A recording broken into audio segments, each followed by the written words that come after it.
Hi there, Philip. Good evening. Not too bad. How are you doing? Excellent.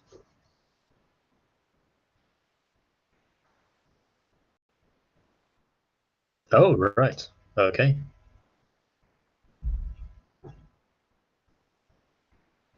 Sure.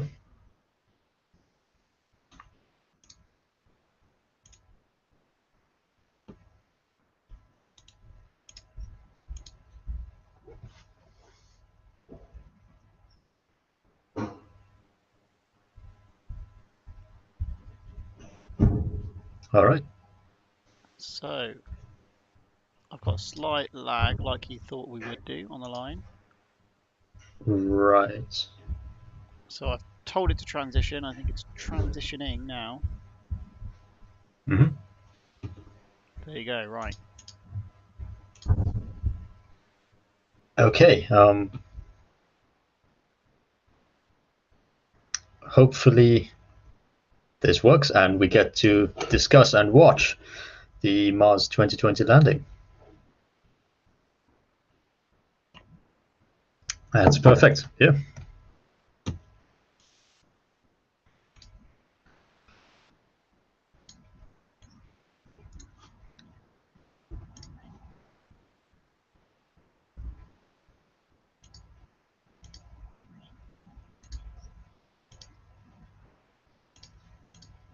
Okay, fair.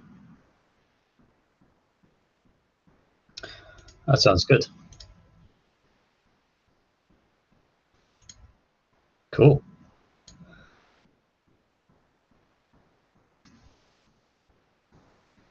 Right.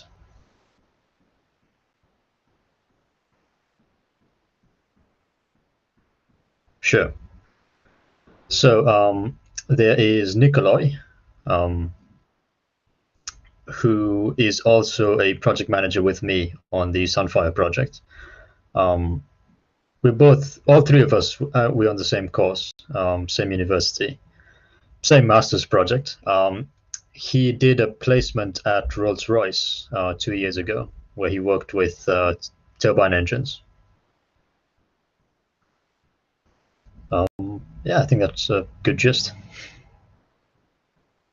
Yeah. And there's Samson. So again, same course, same. He's also a project. He's a team leader actually for the Sunfire engine. Um, his specialty is sort of CFD, computational fluid dynamics, and simulations. He did a placement with an American hydraulics company called Husco. They've got a branch, I think, somewhere in Sheffield.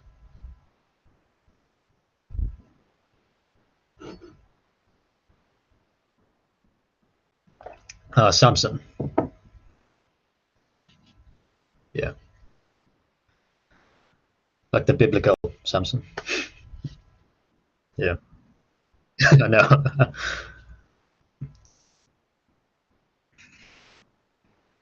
Yes. I think it's just the two of them. Yeah.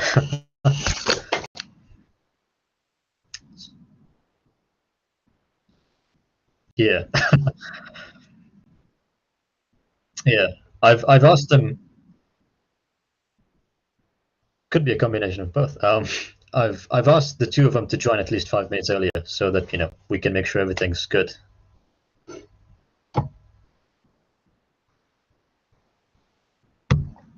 Yeah.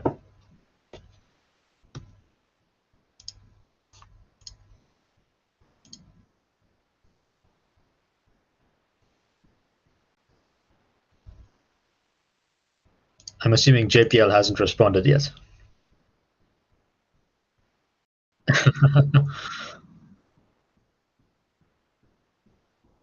Right.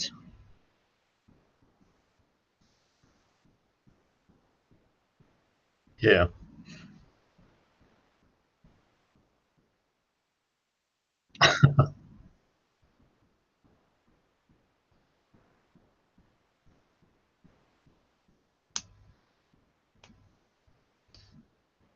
Right. Yeah. They're probably just sure. Yeah.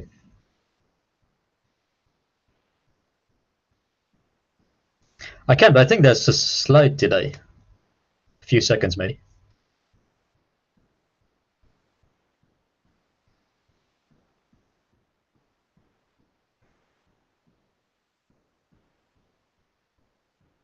Right. Okay.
Okay, good evening, one and all. We have a wonderful program for you tonight, tracking the landing attempt of NASA's Mars 2020 mission, the Perseverance rover at the Jethro crater, and that's on everyone's favourite rusty planet, Mars.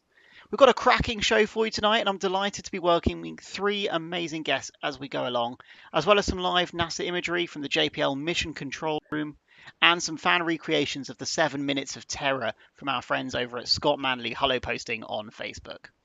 The guests that we've got here are from Sunfire Project. It's a student project to build a pretty amazing rocket engine, and you'll hear a little bit about that. But they're real experts as well in the UK spaceflight field. They'll be helping us to navigate this interesting event. So with us today, we've got Nikolai. Hopefully you can see Nikolai on the screen there. Samson and Atheeq. So we'll be getting into a little bit of their past, their histories, and also their project as we go along. But just to give you a bit of an idea of the timeline for tonight, it's obviously now 1900 UTC over here in the UK. So over in America on the west coast where this is being controlled from, it's about 11 a.m. now. 2 p.m. on the east coast as well of the States for anyone abroad who's listening to us. So as we go through then, we're going to be talking about Mars 2020 and its objectives just a little bit, just to help you get up to speed with what the mission's all about. We'll talk about the Perseverance rover and the Ingenuity helicopter, which is a test platform. That's going to be pretty interesting, I think. And we'll get into a little bit about the British engineering that sits behind Mars rovers too. So we've got the Rosalind Franklin rover due to launch in 2022. We'll talk a little bit about that as well. As we go along, we'll be checking in with the JPL Mission Control live feed. They're not actually quite live yet, amazingly. So they're running 2 minutes late, but we'll catch up with them just as soon as they are live.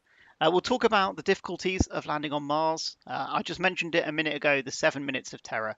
So we'll go through what the 7 minutes of terror are, and I'm sure it'll be pretty gripping. Now, in real life, those 7 minutes of terror are going to be happening just after 8:30. So in about an hour and a half's time, we'll really kick ourselves into motion on the kind of live action. So that'll be the time not to go and get your cup of tea. It's from about 8:30. When we're going to track the flight all the way from entering the top of the Mars atmosphere, hopefully all the way to a successful landing on Mars. Though definitely not a given, about a 50% success rate of all space agencies sending stuff to Mars, and this is a particularly complicated way of doing it. So Nikolai, welcome to the show. Thanks for coming along. I understand that you're one of the key members on your team engineering a rocket using retro rockets at supersonic speeds to try and slow down something entering the Mars atmosphere at thousands of miles an hour.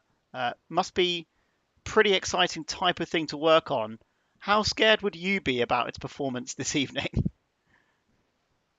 Well, I have trust in the engineers, but scared we always are, aren't we? So I think one of the biggest challenges, things work nicely in simulations. You think the maths is all there, and then there's always something that you never know. You can't predict it. I think that's why there's always kind of a chance. But I think there's that thing called optimism that which I think will get it through. So I think I think we can. There's a good chance that it will land. So I don't see any issues at the moment, so hopefully we'll see it going. But I think it's kind of scary. It's challenging, and it's definitely the number of hours of engineering behind it. It's incredible. So a lot of hard work in there. It's just 7 minutes, as you said, but a lifetime of work behind it. So it's as I said, it's a challenging one, but we just have to sit back and just look at it.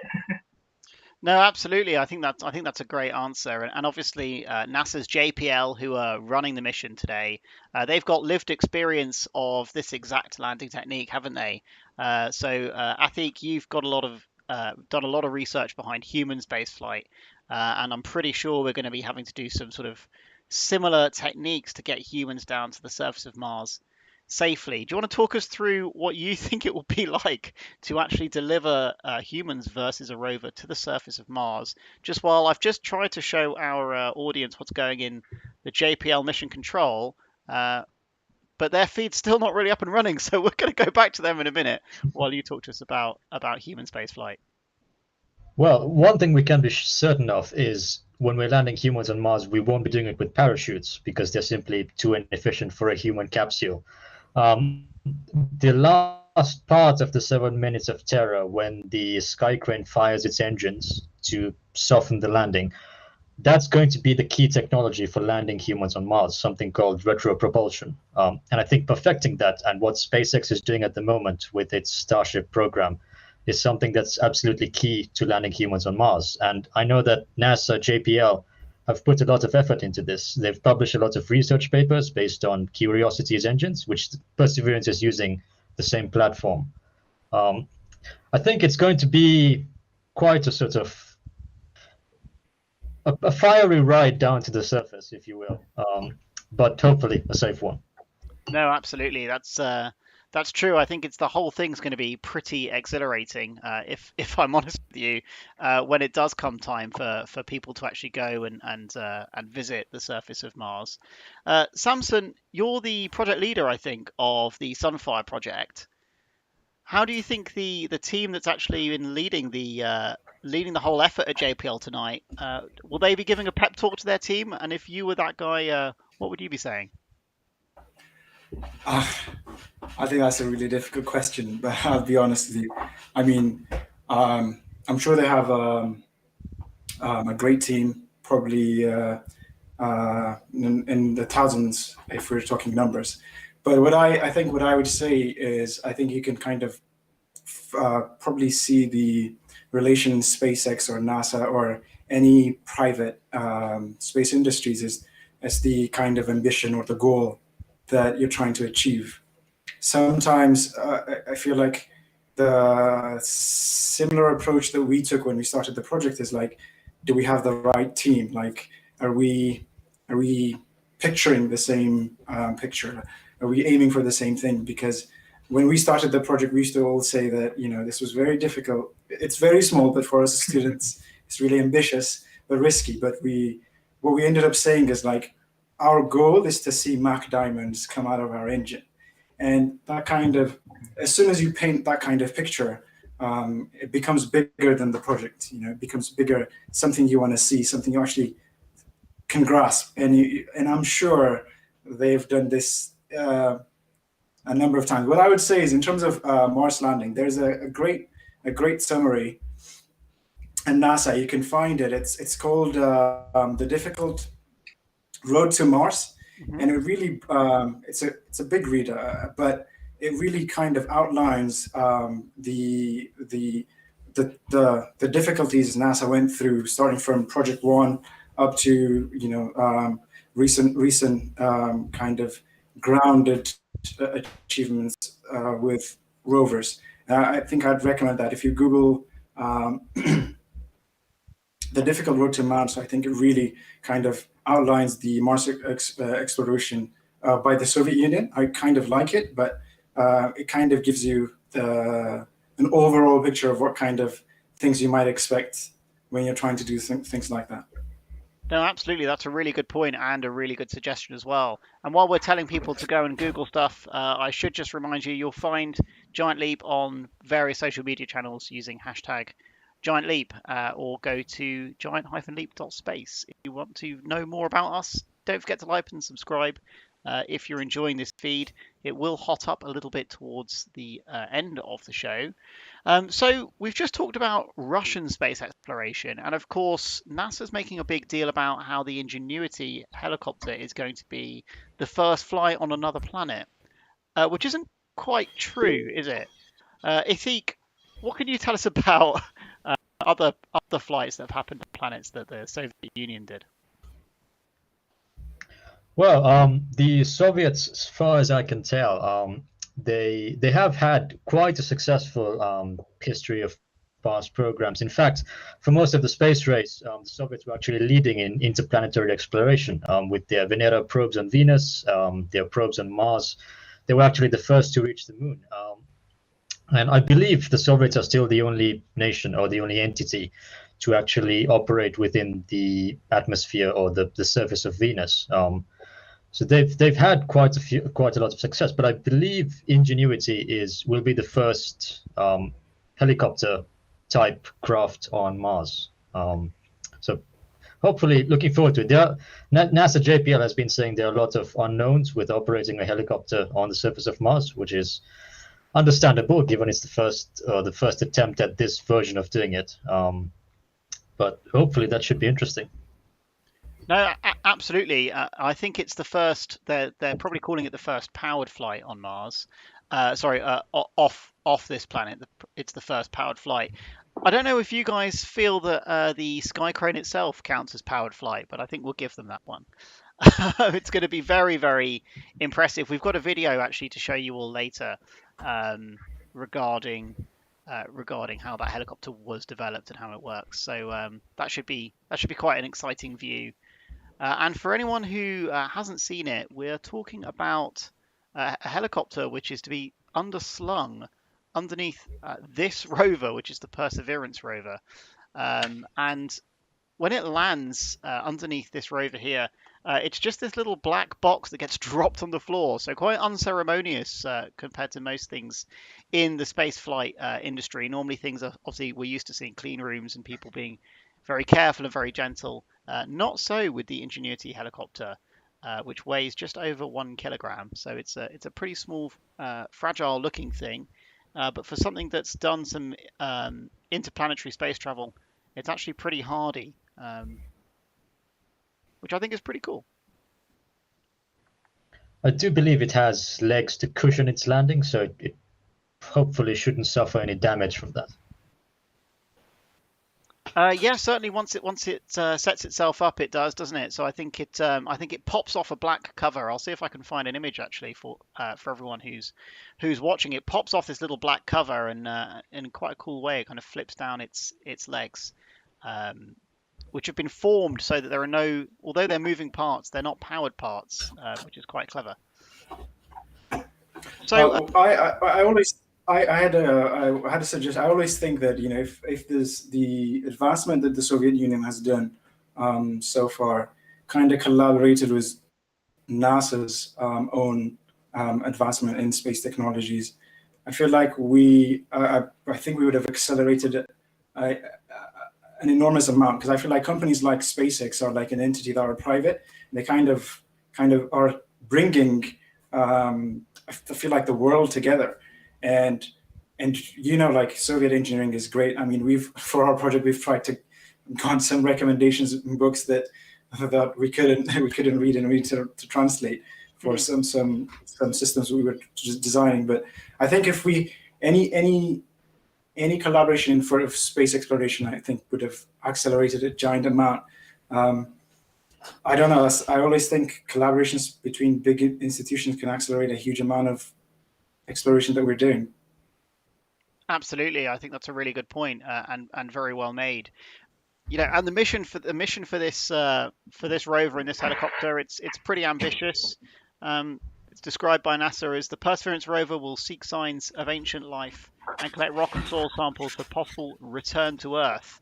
Now, samples of stuff have been returned to Earth before, but not on the sort of scale that we're going to be talking about with this mission. Certainly not in such a complex way as we're talking about with this mission.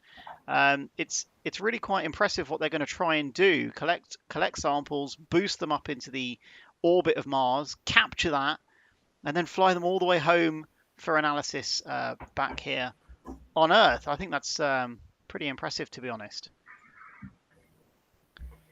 It is. So hopefully our audience now are just coming online to see the rover in its landing configuration. And on the bottom here, and I'll just zoom in a little bit for you, everyone. There's this little sort of golden brown lump. That's all there is to protect the Ingenuity helicopter. Once the heat shield pops off, it's that little golden brown lump which is a cover. And you can see the size of the helicopter compared to the rover itself. It's really quite a small aircraft, but small in stature, not small in scale of ambition. It's really quite difficult to get something to actually fly in the atmosphere of Mars. So what do you guys think of the challenge? Obviously, the atmosphere of Mars very, very thin. It's about as thin as being at 100,000 feet here on Earth, which is so thin that I think our sweat would boil off our skins if we were exposed to exposed to the atmosphere at that level.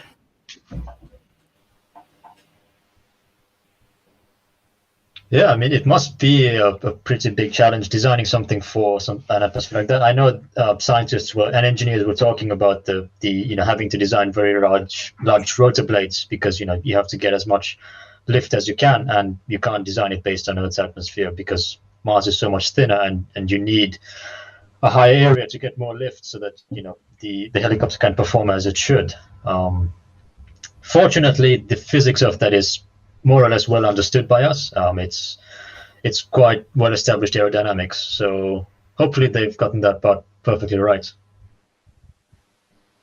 Yeah, no, I agree. I think that the maths should put us on the right track, shouldn't it, for achieving that? I mean, I've seen some vacuum testing at very not vacuum testing, actually very low density air testing videos of the carbon fiber propellants. They're very lightweight, but can actually generate a significant amount of thrust on Mars's atmosphere. So I think I don't know if you've seen, you might be able to bring it up, but the sand that has been you see like a rover land, then after a couple of weeks you just see it covered in Mars beauty, and it's a completely it becomes completely a different structure. I think I'm not sure how that would be affecting the landing, but I think that would be a huge challenge. But I'm sure because we've had samples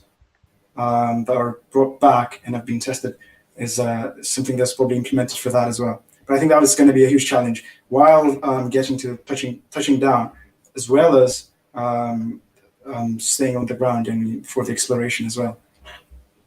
Yeah, absolutely. And I think actually one of the things that's quite interesting about the way that different space agencies approach these problems, here in the UK in Stevenage, Airbus Defence and Space have a facility. They call it the Mars Shed, I think they do. And they've got the conditions as close to being Martian as possible. It's extremely dry in there. The lighting conditions are the exact same as they would be on the surface of Mars during the day. And they can adjust that too. And so it's very, very, very dry. And it means that the kind of regolith that they've got in there, it's more like talcum powder. It's like sand in the way that you and me might think about that. Whereas at NASA, they've taken a different approach, haven't they? They've just got a backyard kind of thing that they filled with some rocks and some sand, and that's sort of good enough for them. But obviously that sand will behave differently, and I don't know if they took the same approach when it came to testing the Ingenuity helicopter. All of the tests I've seen were conducted indoors in a actually pretty controlled environment.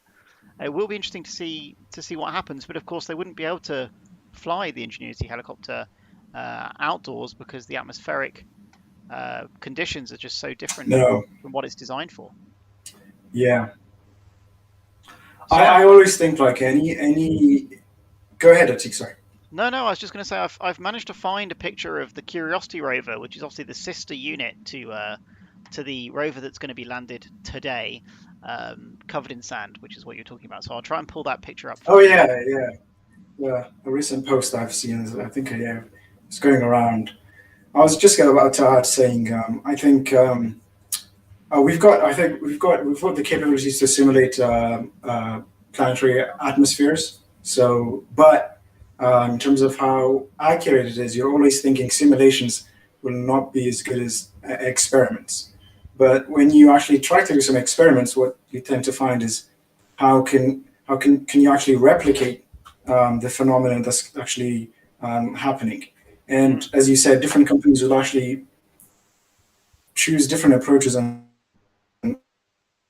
actually capturing that phenomenon. And how well it's captured by which company or which approach is actually always confirmed by the actual landing that you see. So I'm sure, as they always say, even if there's a failure, that failure isn't actually a failure.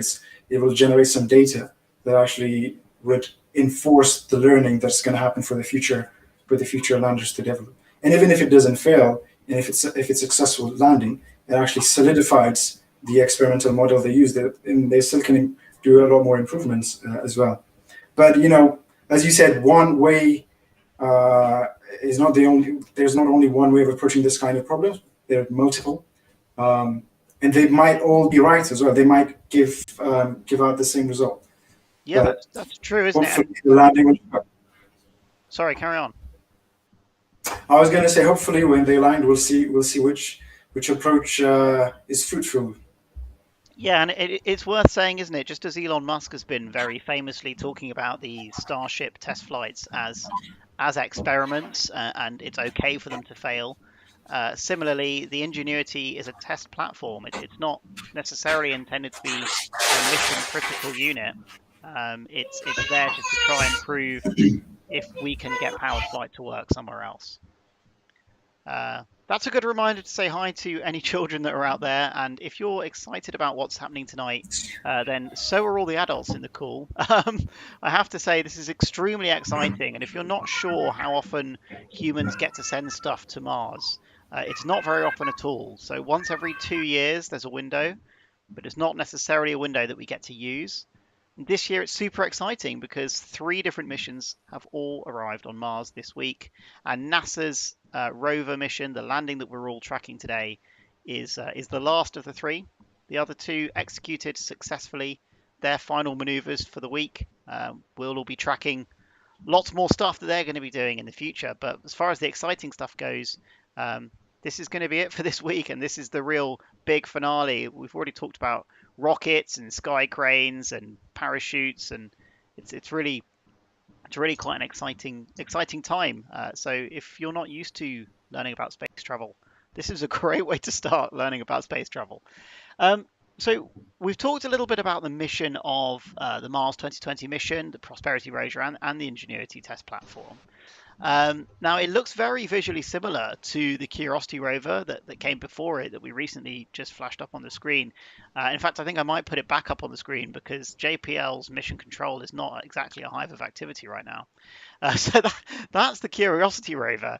Looks very similar. One of the key differences, though, is that it doesn't have anything like the drilling assembly that the rover that's going to land today will have. It can't do near as much science as the new rover will do, in as much as that it tries to do the science itself. And the new rover is all about collecting science so that future missions can go and bring them back to the Earth, and we can throw the kitchen sink, the whole lab can get thrown at these samples. So whilst we've got 3 experts here, I think it would be a really, really good time to find out a little bit about your mission, the rocket engine that you're building in partnership, I believe potentially in partnership anyway, with UK space rocket company Sky Rover. And for anyone in the call that didn't realise there is a UK space industry, you're going to find out quite a lot about the UK space industry today. It's booming and thriving, and I'm really excited to introduce you to these 3 guys who are the future of propulsion here in the UK. Yeah, well, as you mentioned, Philip, there is indeed a UK space sector, and what we were trying to do with our project is to leverage this expertise and to really fuse academia and industry in a way that mutually benefits both of us. And with the Sunfire program, what we've tried to do for our master's project, it's a collaboration between 2 universities in Sheffield. We're trying to build a liquid rocket engine, and hopefully, if we get to test flight, be the first British student-developed liquid rocket to fly from British soil. Hopefully, something exciting that will be coming up soon. And we've tried to, as I said, combine, sort of bring on industrial expertise and create a sort of collaboration, which I think really it's the bedrock of any good space sector. It's what the Americans and the Chinese do really well. It's their industry is really well integrated with academic institutions.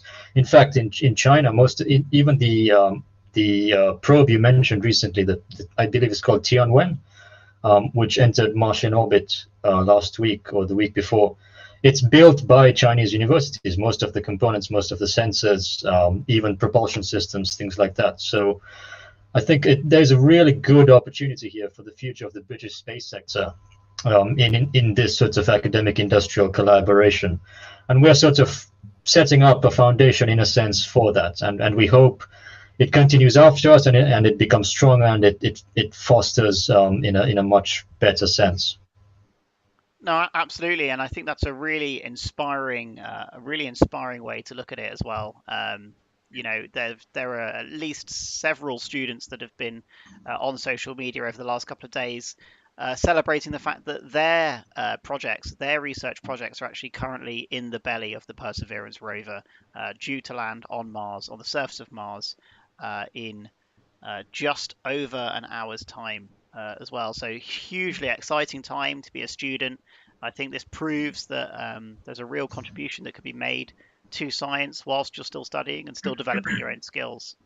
And speaking of studying and developing skills, I think all three of you have had placements in industry, haven't you?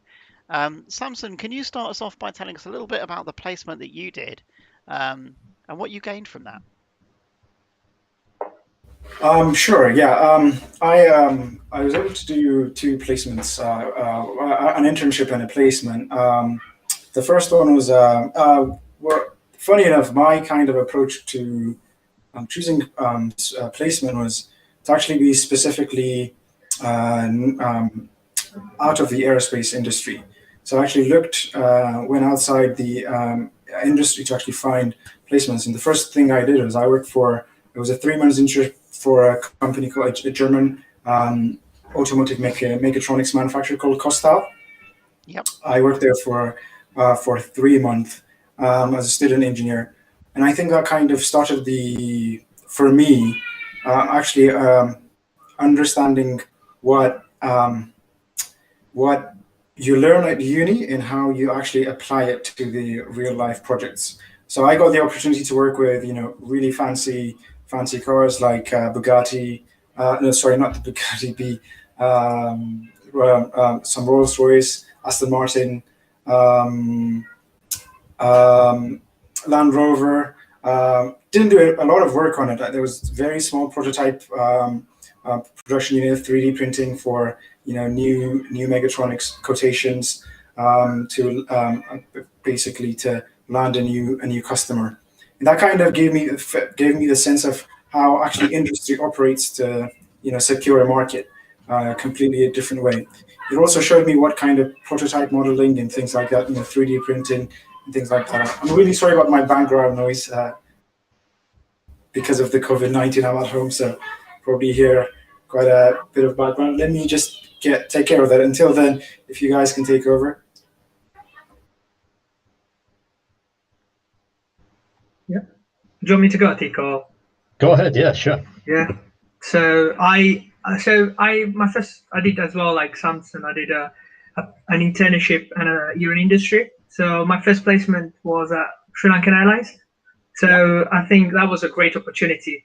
I just started aerospace engineering, and you look at like, okay, still not decided what I want to do, like, what kind of stream I want to go for. So I wasn't too picky about it. So I was like, I'm going to go for a maintenance kind of job just to see what, take an aircraft and see what the actual components are, get to see it. So I was like, I've learned so much, components and theoretical stuff at first year at uni. So I was like, that will be a great opportunity for me to look at. So over there for 3 months, I did work with aircraft engineers. We looked at the continuous airworthiness of like, A320s, A321, 321, and A330s.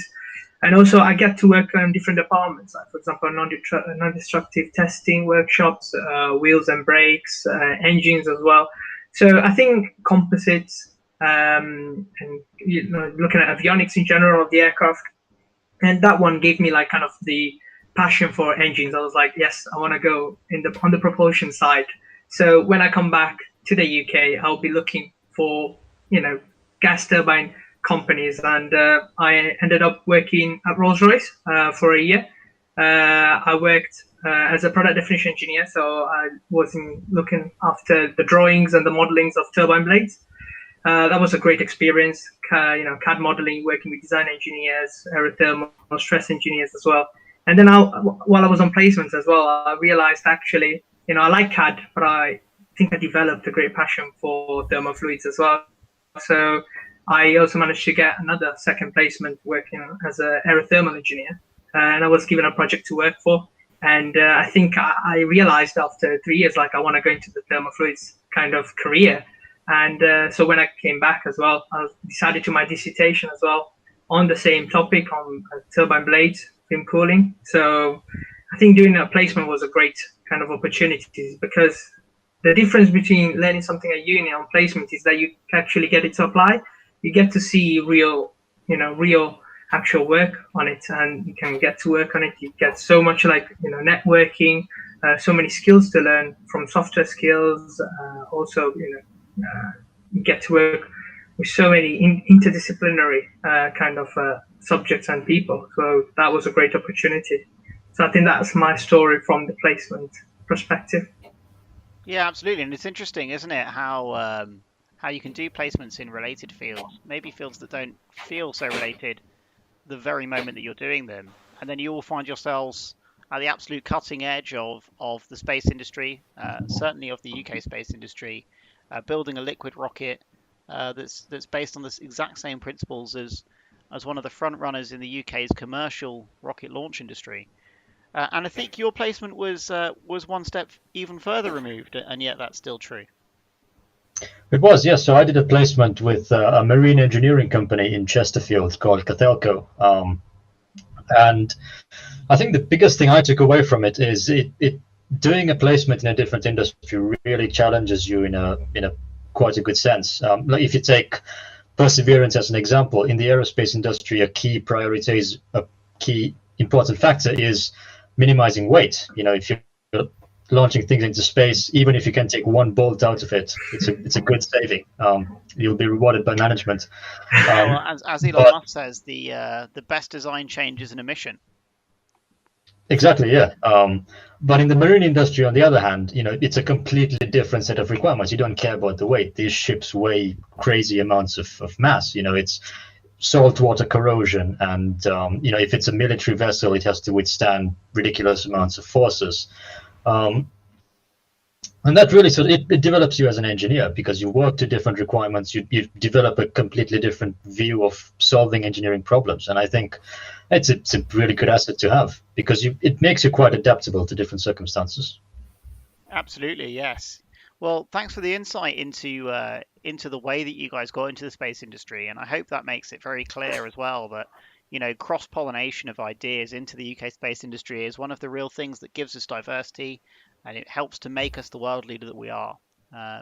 Now, many people might not realize that we're a world leader in the space industry, based perhaps on the fact that normally we're looking to the east coast of the USA at launches, and indeed this mission launched from the United States of America atop an Atlas V rocket in order to head its way to the red planet, our nearest neighbor.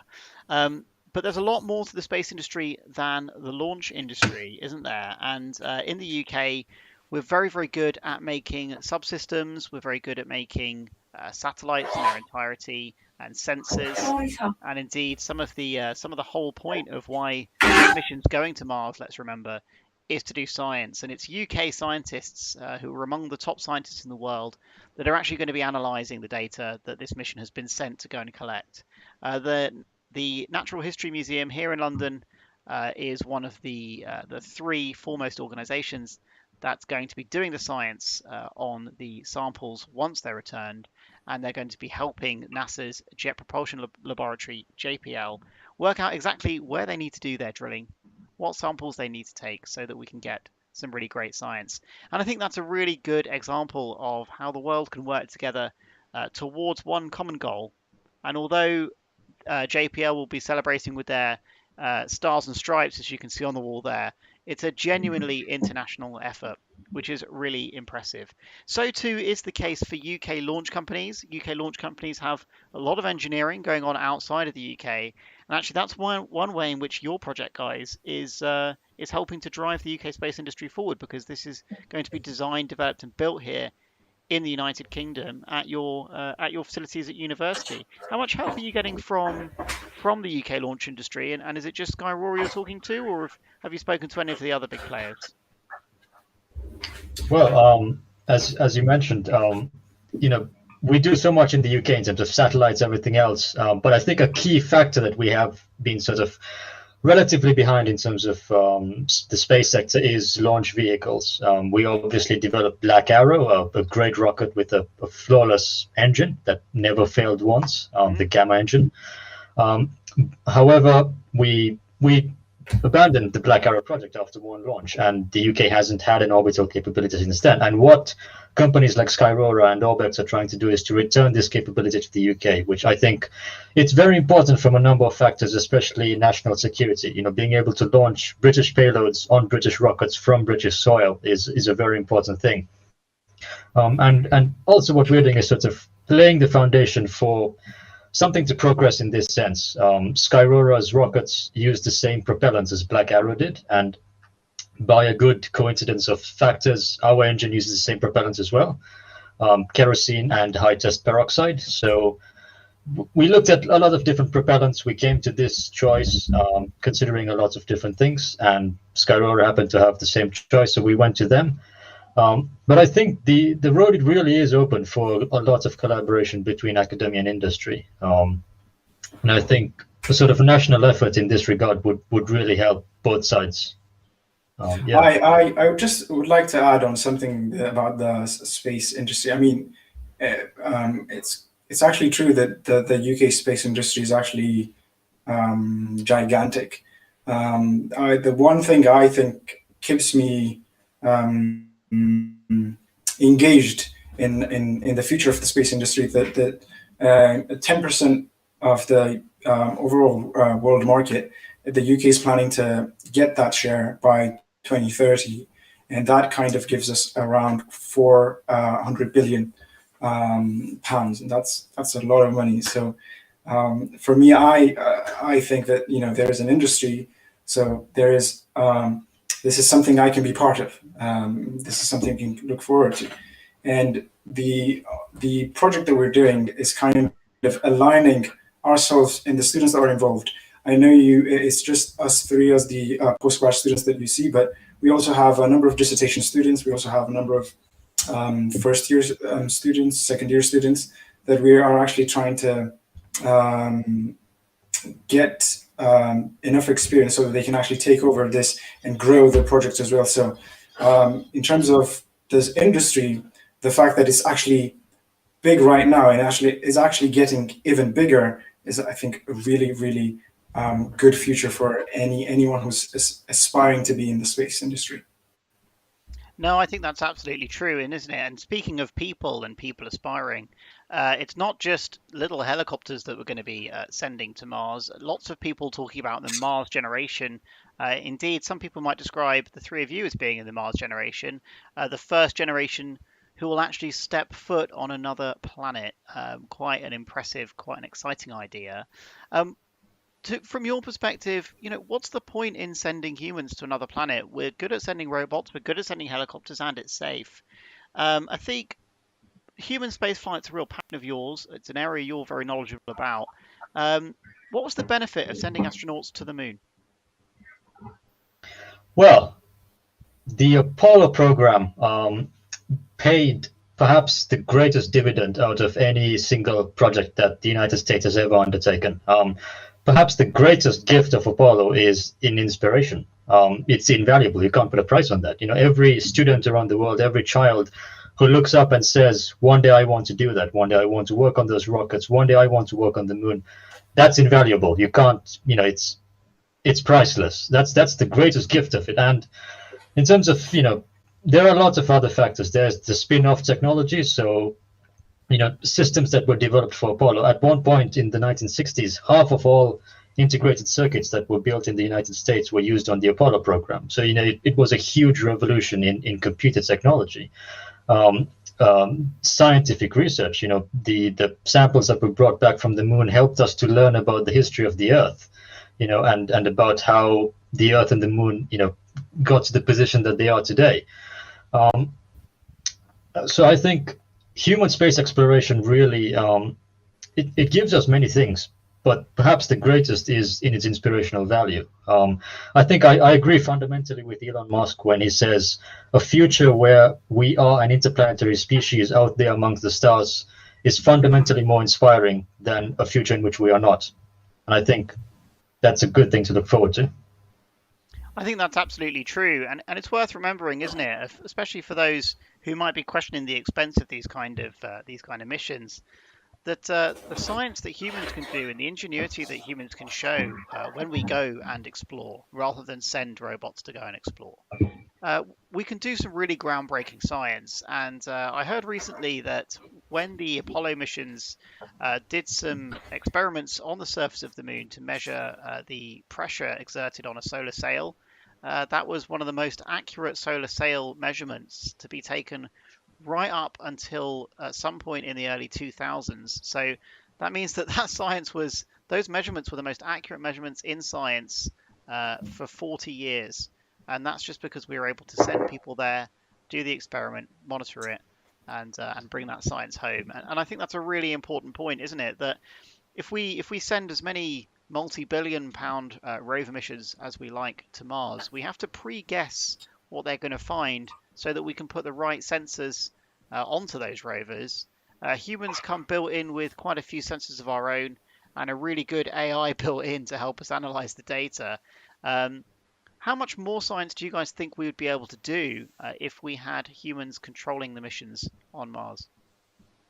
That's a very good point. One of the biggest limitations of rovers, as you mentioned, is by the time the data gets back to us, you can't really change much on the rover. You can upload a few new code, you can upload a few new instructions, but the hardware is the hardware. So it takes another 10 years to get a new mission approved, built, and developed. Whereas with humans, if they see something strange, they can say, "Oh, that's strange," and let me look at that a bit closer. The humans are very adaptable. And from a scientific perspective, that's a very good impetus for human researchers on other celestial bodies. I think that's absolutely true, isn't it? And I have to say that part of the benefit of taking the Ingenuity helicopter on the mission is that it's going to try and give us an eye in the sky, if it works, to help Perseverance rover pick where to do the science. Because before now, we've only been able to do the science wherever the rover sort of crashes itself into, haven't we? And that controlling intelligence hasn't necessarily been there. Humans helping the rovers to plan their routes have been predominantly trying to keep the rover itself safe, not necessarily able to just pick the science that presents. This is a bit of a first for us, isn't it? Being able to control it like this, using data taken from a bird's eye view. It is, yeah, and I think it really could help future missions, not just to Mars, but to other destinations as well, because looking at the surface of a planet from orbit is quite different to a much closer view from a helicopter. You see much greater surface detail, and I think, and the scientists are certainly hoping that it will help them uncover much more interesting phenomena on the surface of Mars. Absolutely. Just one thing I wanted to add is I would say data delivery and lag between Earth and any other planet that we're trying to see is actually going to is going to grow rather than ease. So the further we go out, the harder it's going to become. And I think one way or another, that AI, even though the capability is not there yet, I think going towards that direction is a must. And once it's proven to work here on the ground, I think we could do an enormous amount of research that would actually fuel a number of papers that can be produced just using one working AI. Because I don't know if you know about this, but there is AI assisted research that you can do.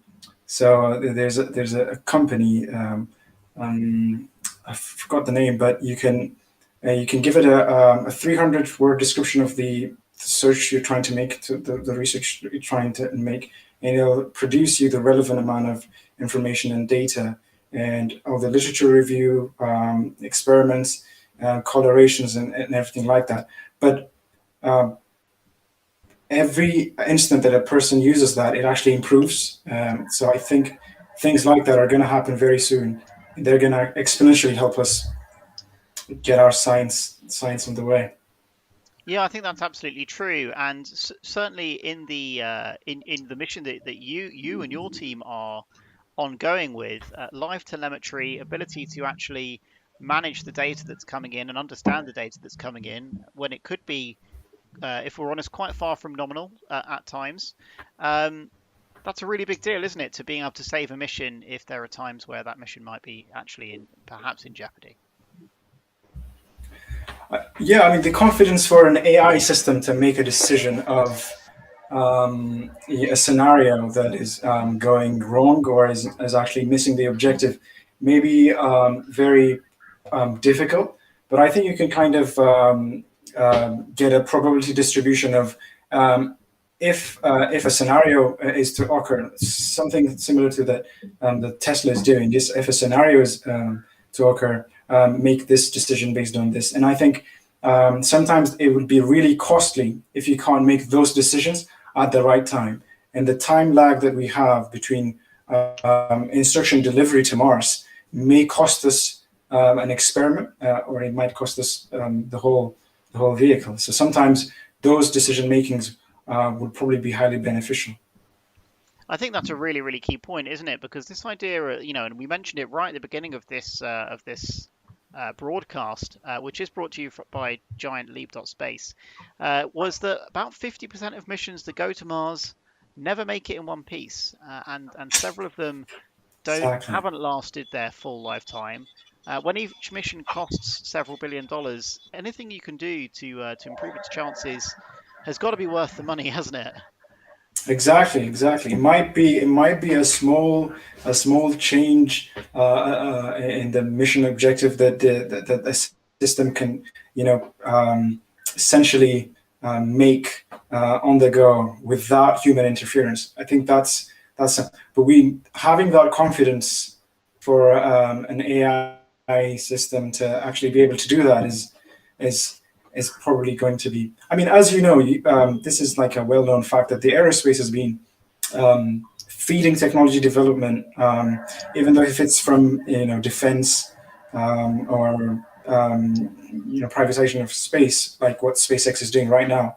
The fruits of aerospace and the space engineering in general always propagate and have a ripple effect on everyday lives, like the GPS, which is the well-known example.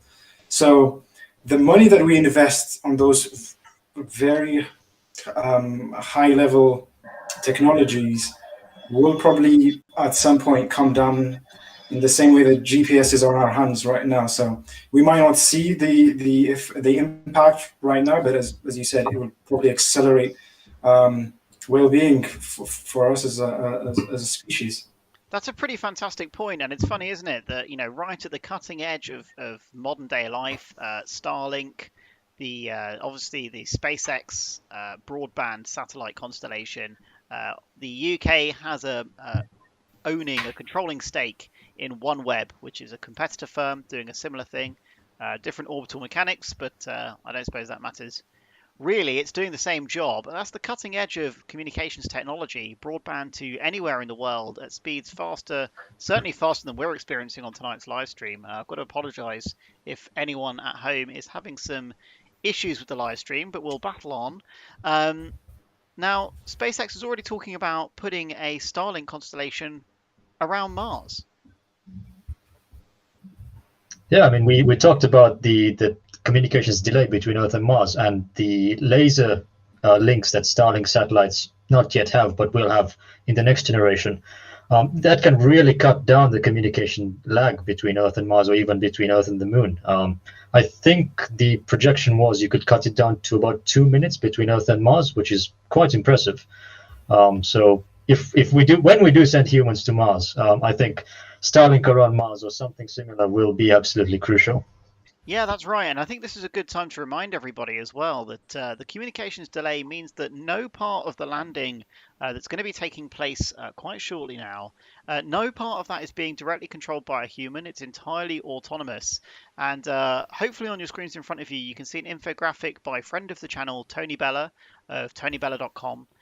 He's quite famous for his infographics, I have to say. Elon Musk has given him a few likes and comments as well. He's big in the space community, and you can see why, because this infographic tells you really a lot of information about the Perseverance rover landing attempt that's happening today, all the way from the launch back a couple of years ago at the last launch window.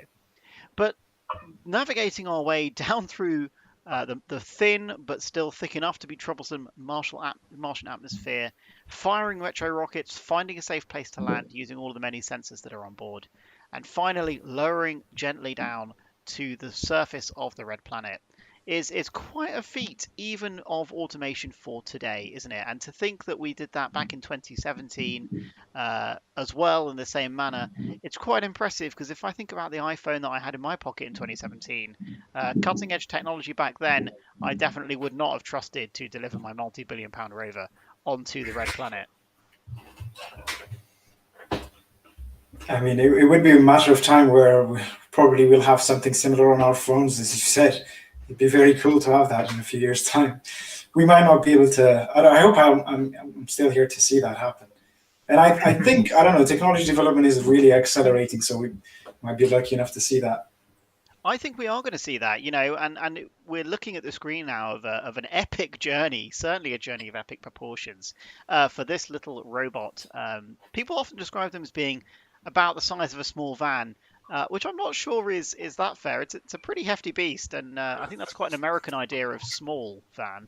I think it's a pretty big vehicle, but even so, that vehicle has been through a pretty epic journey depicted on the screen for us there. So originally launched atop an Atlas V rocket, as you can see on the left there, with four solid rocket boosters. It made its way all the way into low Earth orbit, where it staged for a short duration, getting ready to do a burn. That burn adds energy to the system, so it's not like how driving your car around or driving a ship around might be navigating here on Earth. Once you're up in space, it's all about what directions you're pushing energy into. So they pushed loads of energy into the vehicle so that it would climb steadily away from the Earth, and then it looped back ever so close to the Earth, close to the surface of the Earth, gaining a huge amount of speed. And it was able to fire its rockets one more time, and it went out away from the Earth and started streaking towards Mars. Now, from the time it started streaking towards Mars, it jettisoned that stage, and you're looking there at number 5, which is about 11 o'clock on the graphic that we're looking at. It jettisoned that stage, and it was left with just sort of this kind of saucer with a landing cupola sort of attached to it. And that's all that kept this vehicle sustained through the harshness of space. Interplanetary space really is quite a harsh, empty, cold, dangerous, radioactive place. And so it's always quite a nice success to know that 2 years later, when the vehicle arrives, all systems are still working. One of the things that they have to do is manage the temperature of systems. So they have to keep them warm at night, and that's a real challenge, and it's still going to be a challenge for the rover on the surface of the planet. But they also have to shed heat from components which get very, very hot. And there's a parallel there with the work that you guys are doing on your project at the moment in protecting your nozzles, protecting your systems, and making sure that you don't have a Starship SN8 moment where the inside of your rocket eats itself and turns green. Yeah, thermal management is quite an important thing, because when you have something in space, the side that's facing the sun is exposed to direct radiation from the sun, and the other side, which is facing away from the sun, is exposed to the pure harsh coldness of space. So, how do you manage that extreme temperature gradient on something like that? So radiation and cooling is extremely important, and yes, on Sunfire, cooling is important to us too. And I think Nick can talk a bit about this, since he is managing the cooling sections for the engine. Yeah, so on our engine as well. So we calculated temperatures of around 2000 Kelvin, which is well above the melting temperature of what material we're going to use. So we're hopefully going to use Inconel 718, and the melting temperature is 1700, so we are 300 Kelvin above the actual temperature. So cooling is definitely a thing that we need to use. There are, of course, different ways to cool the engine. So, you've got regenerative cooling, which is kind of the orthodox one, which is what everyone is familiar with. But then you've got like more new kind of technologies, which have been implemented before, things like film cooling and ablatives as well. So for our engine, for example, we're going to use regenerative cooling. So we're going to use the kerosene will be passed through the coolant manifold all around the nozzle. into channels. At the moment, we have around 40 channels. These channels are around 2 mil by 4 mil, so really very tiny channels. So when machining, well, in this case, when 3D printing it, it will be quite a challenge as well, getting those dimensions to the right spot. And we predicted to lower the temperatures by around 500 Kelvin, 400 Kelvin. But again, it's always a challenge because, as I said at the beginning, calculations, things look good. But as Samson said before, experiment is the crucial of every project, I think, because what basically consolidates the theory, but also experiment will always be right, no matter how much physics will be, how much you use your calculations, how much you've done the calculation to your best, you've done over and over. There's something always that you might miss, or you might think not. A lot of the assumptions as well are taken. As students as well, within the time that we have as well, we had to take a lot of assumptions. And also it's a bit of an unexplored field. I think, like for everything, it's just that we do so much research on different. We look at research papers, we look at what NASA has done throughout the years by looking at their reports. We look at what other universities have done, and but again, the knowledge to that system, I was saying it's not limited, but it's like, it's up to a certain point. So it's up to the experiment kind of to complete it. But again, the experiment doesn't necessarily give you the answers to the actual problem. It will show you how the system behaves. But it's kind of a crucial thing. As Atheeq mentioned, cooling, as he mentioned, is quite important. It's kind of challenging to get it right. No, I think that's a great point. And just for anyone at home who's not sure what a Kelvin is, it's the exact same unit of measure as degrees Celsius, isn't it? But it's just adjusted for the fact that instead of using the freezing point of pure water as the 0 point, it uses the coldest anything can possibly be in the universe. So the more you cool something down, there comes a point where you just can't cool it down anymore. You can't take any more energy away from that object, and that's 0 degrees Kelvin. So it's the same as talking in Celsius. It's a little bit more sciencey though, but it is just the same thing. Now, when it comes to talking about regenerative cooling, and you mentioned there about running kerosene around the rocket nozzle, I'm just looking here, guys, for a picture of the space shuttle rocket nozzle whilst it's firing. It's always a nice picture to put up, but also it'll show you exactly how this system works. Essentially, it has a double whammy effect, doesn't it, for the kind of science that your team's trying to do, because it's also useful for the way that the rocket itself works, to have that fuel preheated, isn't it, just before it comes into the nozzle. So it's stored at cryogenic temperatures in many cases, not in the case of kerosene, of course, which reduces some of the problems that your team might experience, which is great news. The more problems you can reduce from any kind of rocket system, the absolute better. But talk to us a little bit about, and if you can just avoid too many scientific terms, talk to us a little bit about why it's so useful to preheat the rocket fuel before you send it through your pumps. So I think in the most simplest word is like, as we heat up the fuel, the energy of the fuel increases. So basically, when it goes into combustion, it has more energy simply. So that improves the efficiency of the engine of the nozzle by around 2 to 5%, which is that in terms. I know it's in percentages is a very small amount, but in terms of thrust generated, and for us as well, looking at the performance of the rocket, it's a kind of a huge benefit and a huge increase. And it is worth saying here, everyone, that when you're talking about space travel, when you're talking about rockets and propellants and things like that, every percentage counts here, because for every kilogram of propellant that you need to use in your rocket to get it into space, you're taking a kilogram of useful payload away. And what I mean by that is that the Saturn V, the world's biggest to date rocket, only just though, that had a main computer that weighed over 1.1 metric tons. I've got to use metric because it's an American system. Sorry, imperial tons even. The Americans won't ever seem to work in metric for the rest of the world, but that must be a frustrating factor for my 3 guests here. But 1.1 imperial tons worth of computer on the Saturn V rocket.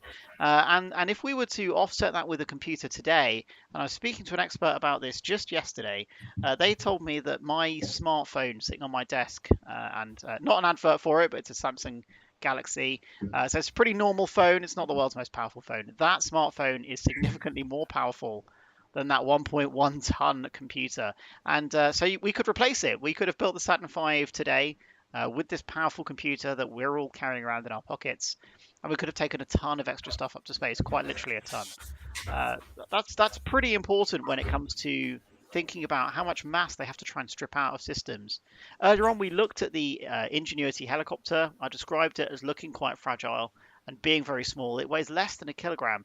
So if we lost even 1% of the efficiency of the propulsion systems to get these vehicles to Mars, we wouldn't have been able to take that helicopter at all. We would have totally missed out on the experiment.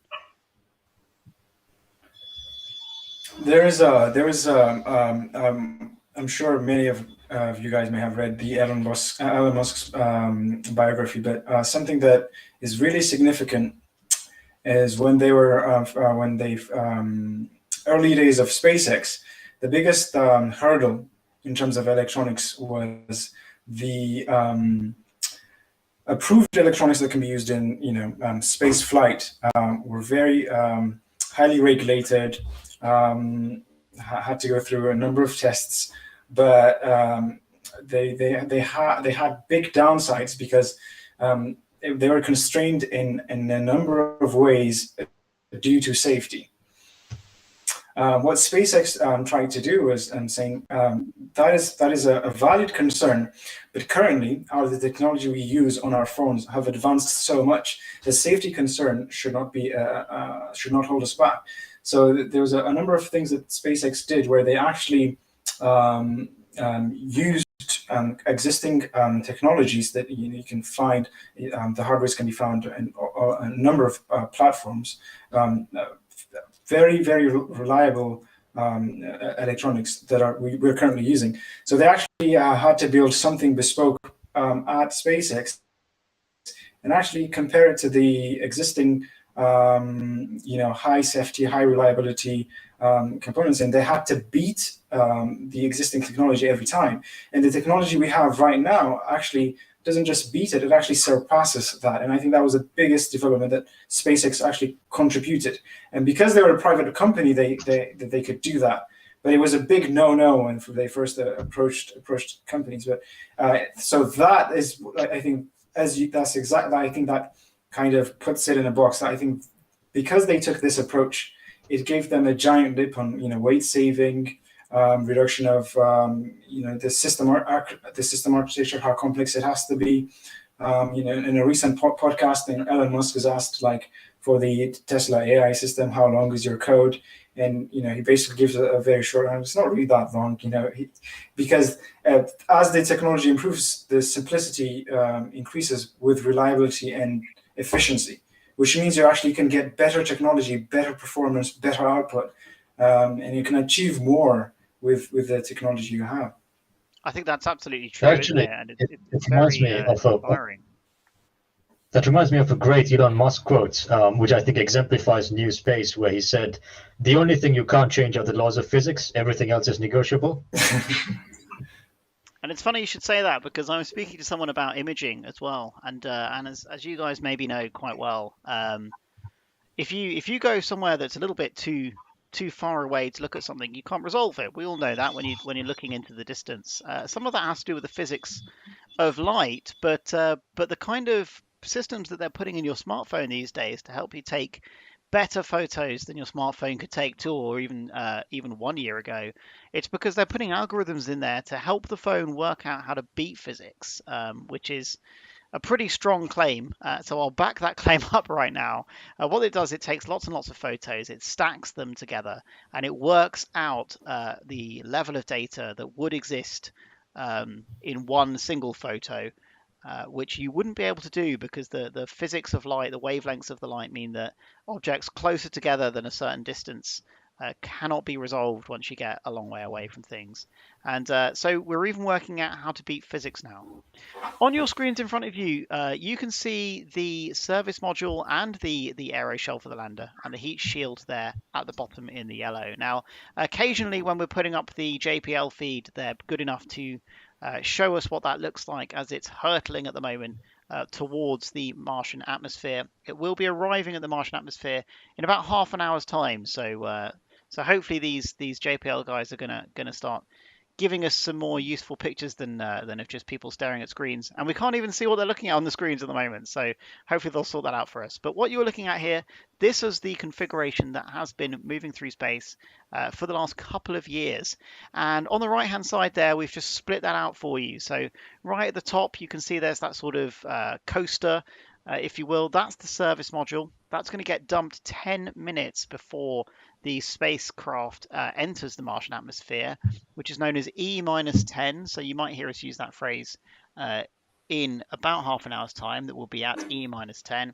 Then after that, the spacecraft is a much more aerofoil shape there, and you can see that on the top right here.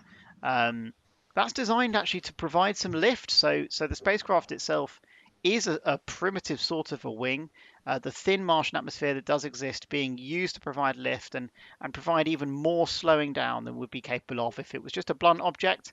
Now, some of our guests with us might remember what the Apollo and Gemini capsules look like.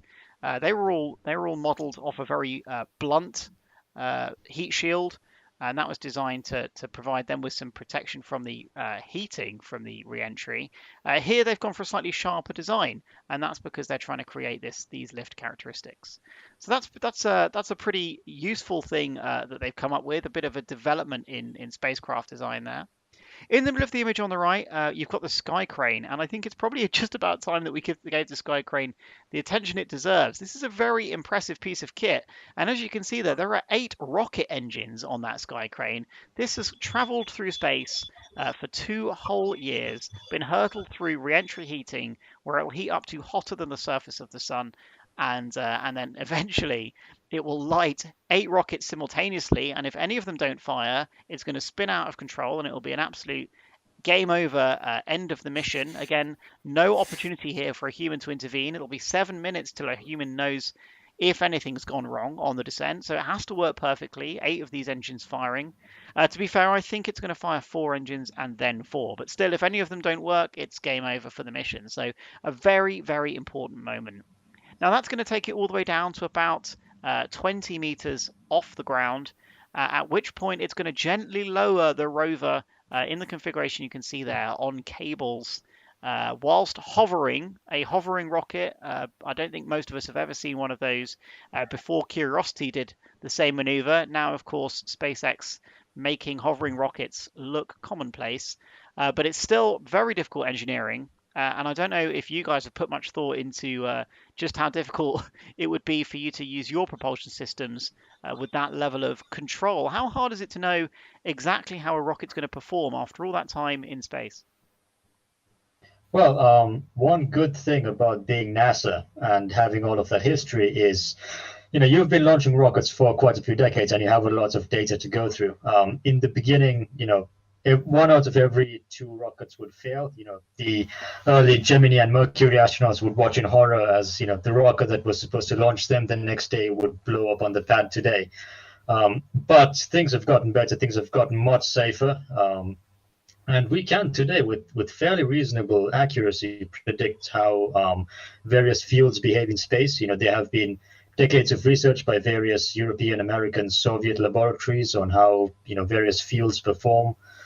A great deal of research has gone into that, so we can predict that quite well, and especially on Perseverance or even on Curiosity, the fuel that NASA uses is something called hydrazine. It's a very toxic chemical, but the good thing is it's a very high performance rocket fuel, and it can be stored at a very wide range of temperatures without reacting with anything. So I think NASA JPL has gone for a very good choice there. We considered it for our engine, but it's a bit too toxic for a project like this, so that's why we went with kerosene instead. Yeah, absolutely. I mean, hydrazine's very stable, isn't it? So it's low complexity. I think one of the interesting things as well about hydrazine is that it's extremely reliable. So we talked about the how worrying it would be if one of those 8 rockets didn't fire. Just to give you some confidence, if you're listening at home and wondering, hydrazine is famous for being extremely reliable. So those 8 rockets, I think NASA are going to be pretty confident sitting at JPL today that it's going to all work out all right on the night, and indeed they have a lot of experience, as you say, in getting these systems to fire and to work out. So the mission is on its way, streaking towards the Jethro crater, and on your screens now you should just be seeing, and I'm sorry if there is a bit of a lag. You should be seeing what that crater looked like back when water did actually exist and flow on the surface of Mars. It was a huge lake with a big delta system, similar to some of the deltas of the biggest rivers here on Earth. And the geology there is going to be very different from the geology that they've seen elsewhere on Mars. They're looking for some sediments and clays, and as we know here in the UK with our peat bogs and other sedimentary areas, the opportunity to do science on artifacts that have been frozen in time is really quite incredible when you find a substrate like that. So this should be a pretty exciting mission. Now, of course, that crater is totally dried up, so it's not going to be a splashdown, a water landing. It's going to be the rover gently lowered down onto one of the driest materials in the solar system. So that's a pretty a pretty interesting fact for you. And in fact, when it comes to Mars, nearly everything has est after it.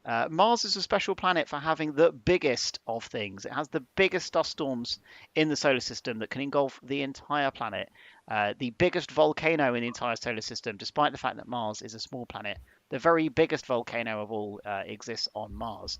Now, none of that is a coincidence. Because Mars is quite a small planet and it has low gravity, it means that it can grow taller mountains than we can grow here on Earth, and that means that these kind of very large features that Mars possesses and characteristics that we all hear about all the time. If you've ever wondered why it is that Mars is so special, it's actually because Mars is so small. So it's small in stature but big in power. Okay, so let's just have a little check-in on the NASA feed now. Let's see if they've brought us any more useful information than the stars and stripes, much as we love the stars and stripes. They've got a few socially distanced mission operators there, and they're reading the telemetry. Again, they're reading the telemetry just like we are, several minutes behind. And in the future, that time lag will be less.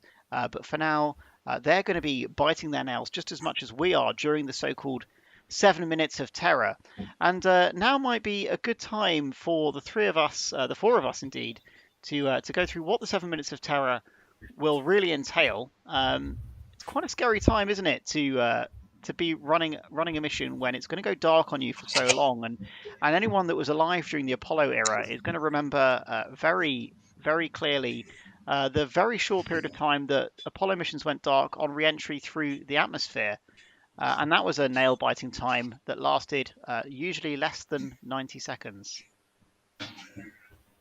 Yeah, I was watching a documentary called Apollo 11 recently. It's a chronicle of the Apollo 11 mission. I'd recommend it to anyone interested to watch. And towards the end, there is that nail-biting 90 seconds, as you said, when the capsule comes through the Earth's atmosphere. And because hot gases develop around it, radio communications can't get through. And so there's those 90 seconds where mission control has zero contact with the capsule. And it's 90 seconds of, Apollo 11, and you don't know whether they've made it or not. In this case, slightly less harrowing because there are no humans on board, but nonetheless, still, as you said, not a good thing to lose. So 7 minutes from when it enters Martian atmosphere, or a good portion of the Martian atmosphere, to when we will receive some confirmation of touchdown. So yeah. Yeah, absolutely, and I think you're right in saying that we can get away with being slightly less emotionally invested, perhaps, in this mission if it all goes wrong. But people's livelihoods have been working on this mission for many years now to get it up and running. And of course, every mission to Mars at the moment very much seen as a precursor to human spaceflight to Mars. And some people have said that we shouldn't be taking the risk to go and to perform any missions on Mars unless we're absolutely sure that they're going to work out.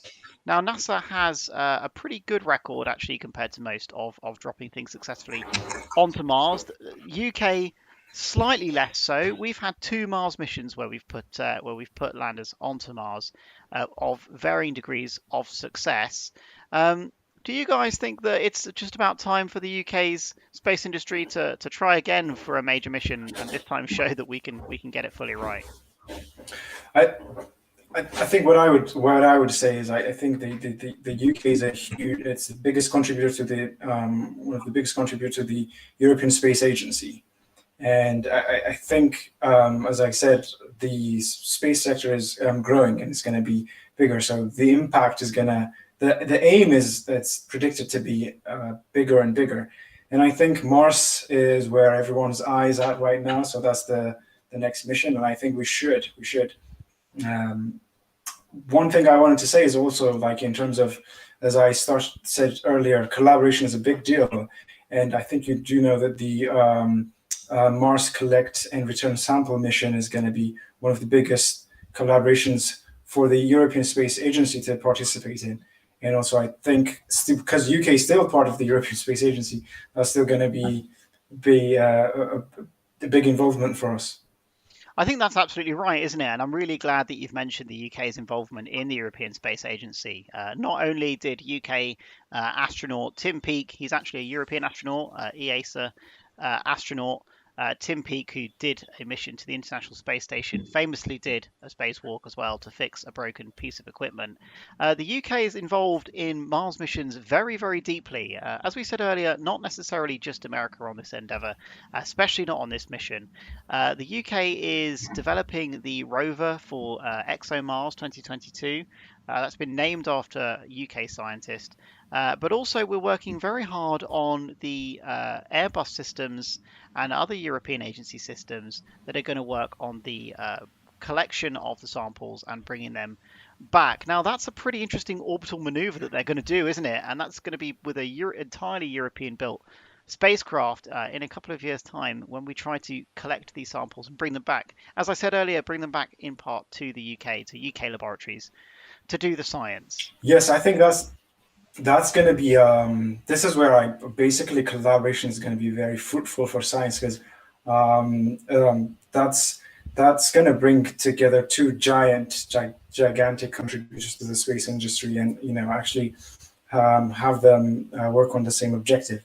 And one of the difficulties that you kind of see, to be honest with you, the difficulty we've actually experienced when doing this project is that when we try to source components that are specifically related to, launchers, components that are going to be used in our rocket engine, it's dramatically lacking, and it's quite difficult starting from composite tanks as well.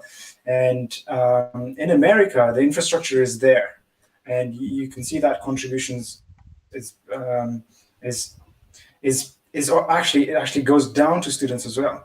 So when the UK space, speaking to some of the UK launchers as well, their plan is to actually emphasize the presence of the UK in the space industry in terms of launch and also satellites in a bigger way that can also provide a pipeline where you can actually benefit. So UK being part of the space industry is not only going to benefit the actual general collaboration in terms of achieving the big goal and aim of being an interplanetary species, but also it's going to benefit us as students, because then we get more opportunities and we get more involved in such endeavors.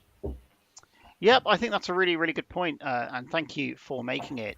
So on the 7 minutes of terror, then on your screens now, you should just see coming up a really great infographic. This one not by Tony Bella, but similarly useful for us, depicting the different stages that the spacecraft is going to go through. And in just about 30 seconds time, it will be 20 minutes to the cruise stage separation. And for those that joined us from the beginning of the broadcast will know that 10 minutes before the spacecraft enters the Martian atmosphere, it jettisons that top cruise stage, and you can just see that in the very top image here in this infographic. So half an hour until the spacecraft itself becomes an aircraft rather than a spacecraft, 20 minutes till it jettisons that cruise stage, and from that point it'll be 10 minutes until it smashes into the top of that thin, cold Martian atmosphere. So quite an exciting time coming up in the mission profile. Now, once it does that, it's going to experience some pretty high Gs and something unusual. In fact, I think never before done. This spacecraft is carrying 2 microphones, just commercial microphones that you and me could go and buy. And we're going to be able to hear what it sounds like to actually enter the Martian atmosphere. And NASA JPL promises us that they're going to let us listen in on that. So hopefully we'll be able to bring that to you. I can tell that their feed is even worse than ours with regard to connectivity. I must apologize for that, but we are going to keep trying to bring their content to you, and I think that they're working on getting that to improve. So in the meantime, though, we'll have a look at exactly how this is going to work. And as I say, Curiosity rover did land in this same way back in 2017, so they've got experience on how to do this type of landing. They're actually using some more advanced sensors this time towards the end of the landing. So no sensors really possible to use at all until the heat shield is jettisoned. And you can see there towards the middle of that infographic, once the spacecraft is under the supersonic parachute, it can get rid of all the weight that exists in that heat shield. That's done its job, it's spent, and that's jettisoned, and it's just allowed to crash into the Martian surface. At that point, it'll expose cameras and radars, and those are more sophisticated than they were back in 2017. And they're going to really accurately map the terrain. One of the images we showed you earlier was of how Curiosity mapped the terrain. Well, in this case, it's going to be an even more accurate map of the terrain. It will be built into a 3D model that the AI on board the spacecraft systems, I suppose aircraft systems, I should say, by that point, will be able to work out exactly where the safest place for the rover to land is. It's really important to know that our knowledge of the surface of Mars is nothing like our knowledge of the surface of Earth. And although the Mars Reconnaissance Orbiter has been taking great quality images of the surface of Mars for a number of years now, we're still never quite sure what we're going to find when we get up close and personal with the landing site. And just as the first manned moon landing had to drift across the surface of the moon right until there are limits of the safety of the mission to find somewhere safe to land, that worry exists even to this day. So all the sensors that exist underneath that heat shield will be suddenly shown the ground a few hundred meters from the surface of Mars.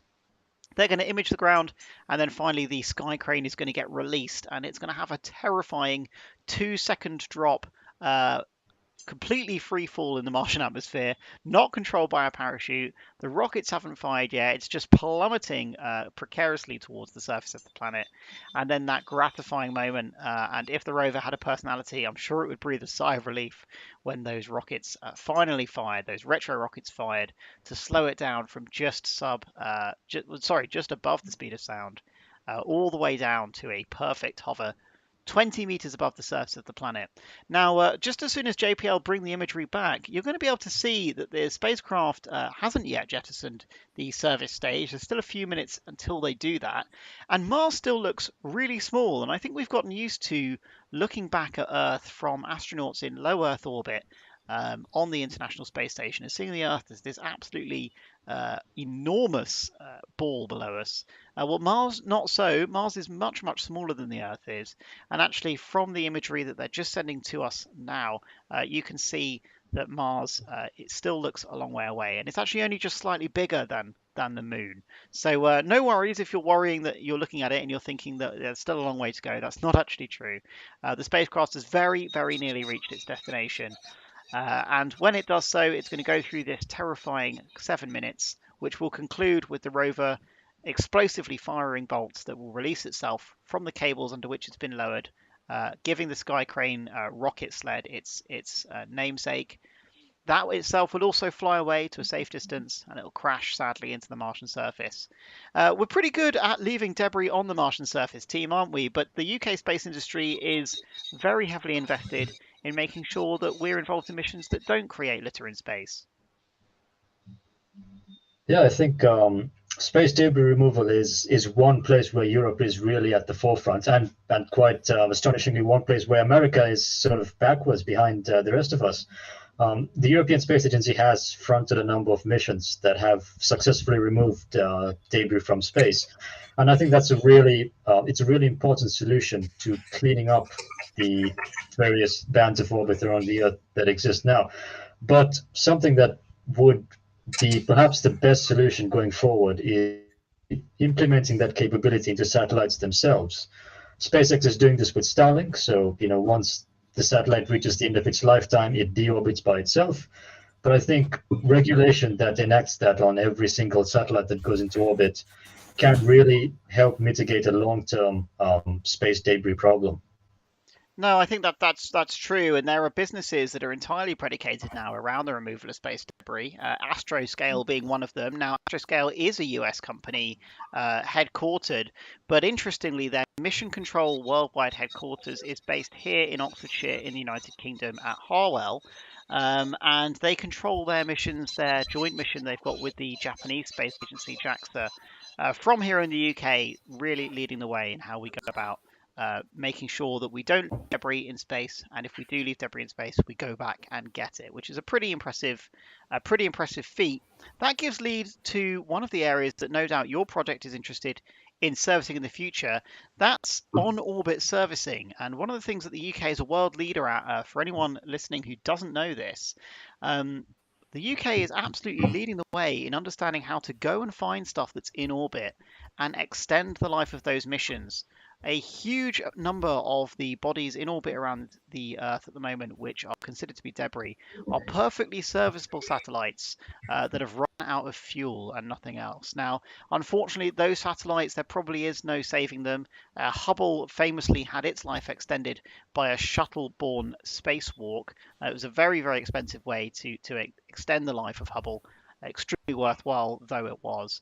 But in the future, UK companies are designing docking methodologies so that you can send your satellite up to space ready-made to be refueled and reserviced and potentially even maintained by robots or swarms of AI robots. That could be the future of the space industry.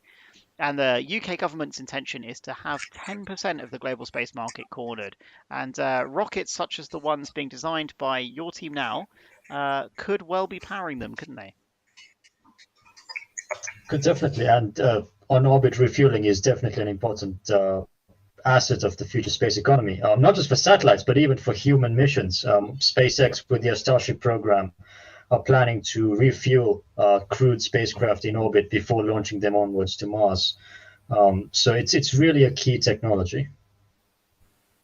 Absolutely, and I'm really grateful that the UK is investing so heavily. The UK Space Agency, of course, constantly in the news for investing massive sums of money into UK endeavours to try and make sure that we're bolstering our innovation.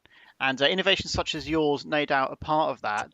Does your mission and your university have any UK Space Agency funding? Not at the moment, no, but we are definitely applying and definitely open to any sources of funding. The collaborations that we have set up with industry is sort of an example of how this a partnership like this can work. And again, the UK Space Agency is investing heavily, as you said, in on-orbit servicing and extending the lifetime of satellites, removing debris. And investing in launchers is perhaps another key part of a future British space program. So working with universities could really form the backbone of that. I think that's true, isn't it? And for anyone who does want to find out more about your project, just while we're waiting for JPL to turn their live feed back onto something a little bit more interesting for us, where can they find out some information about your project and about your university? Well, we are on Facebook, LinkedIn, Instagram, Twitter, all the social medias you can imagine. It's called the Sunride Project. It's a collaboration between the two Sheffield universities. Hopefully, in the near future, we will be launching dedicated social media for the engine itself because it's quite a big project. So keep your eyes peeled for that too. Absolutely, and I really would encourage you to go and check them out. The team here is doing really interesting work and really brilliant work as well. It's quite inspiring what they're doing. And whilst you're checking them out on social media, don't forget to check us out on social media as well. It's hashtag GiantLeap. We're on Facebook, Instagram, Twitter, but predominantly we're on LinkedIn. And so hopefully, whilst you're catching up on your professional industry news, you can catch up on UK space industry news as well. And we talk about a lot about recruitment in the UK space industry, opportunities for businesses, and some of the groundbreaking technology that is being designed and developed here in the United Kingdom, such as projects that our guests tonight are working on. So very grateful for having you all here. Not long now until the spacecraft enters the Martian atmosphere. So we're in the final sort of count towards the separation of the cruise stage. That's that sort of saucer shape at the top.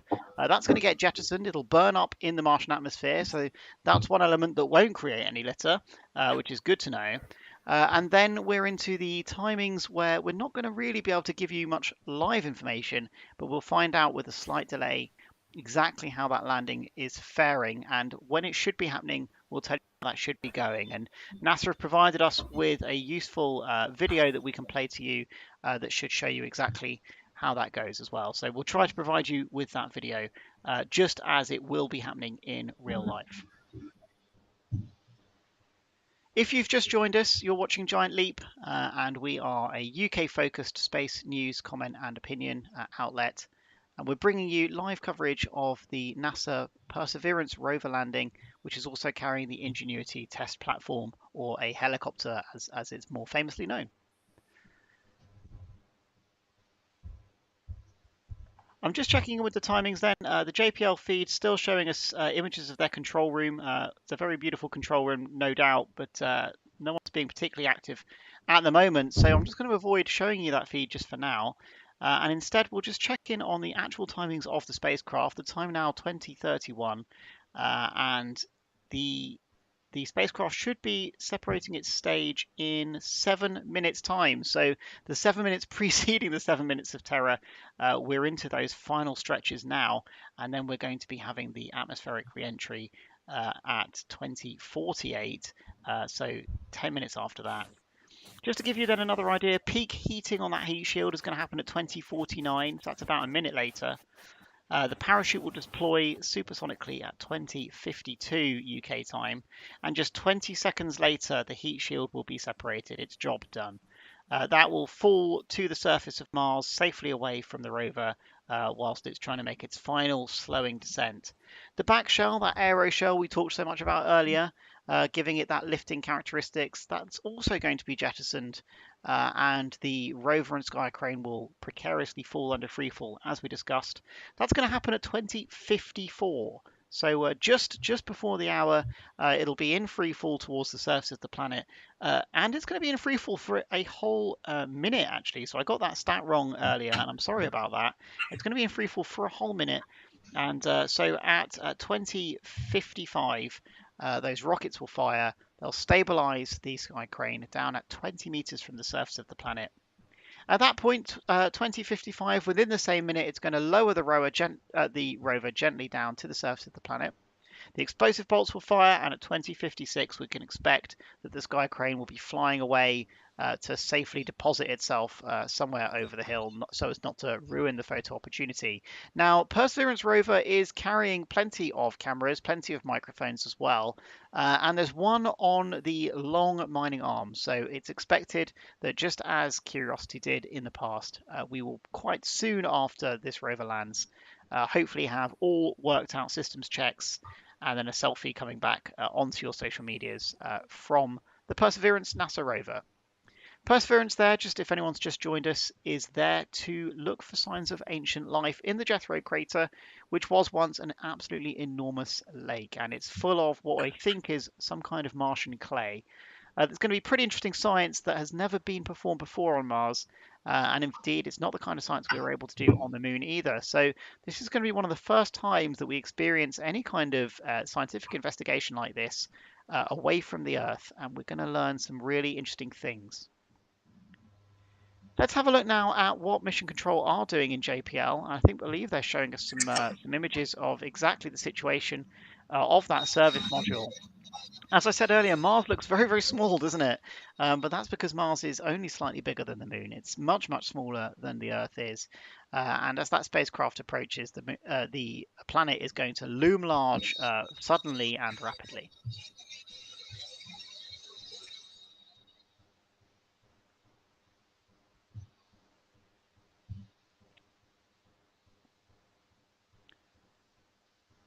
So, team, not long now until the crew stage does separate from that aeroshell, and we'll get a much better look at what the aeroshell looks like from the top. How do you think the team's feeling down at JPL right now? Must be pretty jittery, biting their nails, and possibly doubting every single calculation they've ever made. They look quite calm from the stream, though. If you can see, they're just stretching and very relaxed. I think it's just hiding the expression behind the mask. I know how many different NASA employees must have hoped they had to wear a face mask at times when things were getting a little bit nail biting. So no, indeed, I think there's some quiet enthusiasm in there, quiet confidence as well in the room. They are a very experienced team at NASA when it comes to putting things on the surface of Mars, and they have a very good hit rate as well. So hoping that there'll be some of that classic American celebration later, perhaps not with the usual backslapping, but I think we're all expecting this to be a conclusion tonight of a very successful landing. Which of course is just really the start of the journey for Perseverance rover. Having come so far, really it's gonna launch into its main mission once it gets onto the surface. For those of you who have just joined us, you're watching Giant Leap, and at the moment you're seeing images of the JPL Mission Control Center over in the United States, where they are monitoring every move of the imminent landing of the Perseverance rover, the Mars 2020 mission. And no, I didn't misspeak. It is Mars 2020, despite the fact that it neither launched in 2020 nor arrived on Mars in 2020. That's just the way it goes.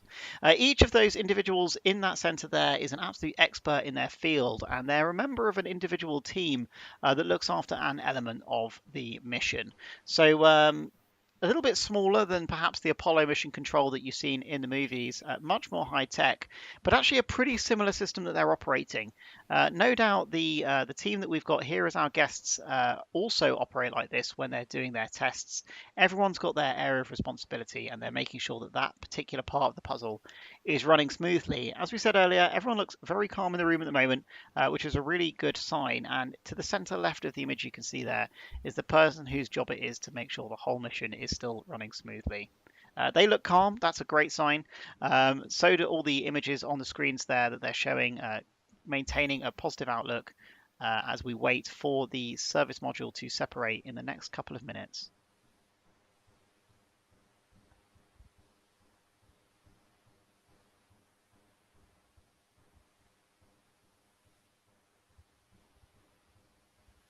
Can I just say I really like the lighting scheme they have going on there? I know, yeah, those blue LEDs are pretty cool, aren't they? Mm-hmm.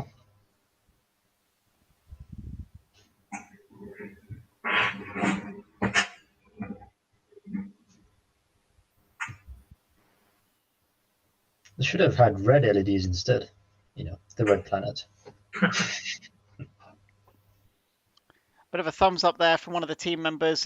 Presumably they're saying that they're all good to go because we're just seconds away now from the service module separating, which means that we are just over 10 minutes from the spacecraft entering the Martian atmosphere. All indications are positive at the moment, and the mission is go for atmospheric entry.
So currently the spacecraft is just over 2,000 miles from the landing site, and its altitude in miles is just under 1,000 miles in altitude. So rapidly descending, hurtling towards the red planet now. The spacecraft is about 10 minutes away from entering the Martian atmosphere, and it's just about to shed its cruise stage separation.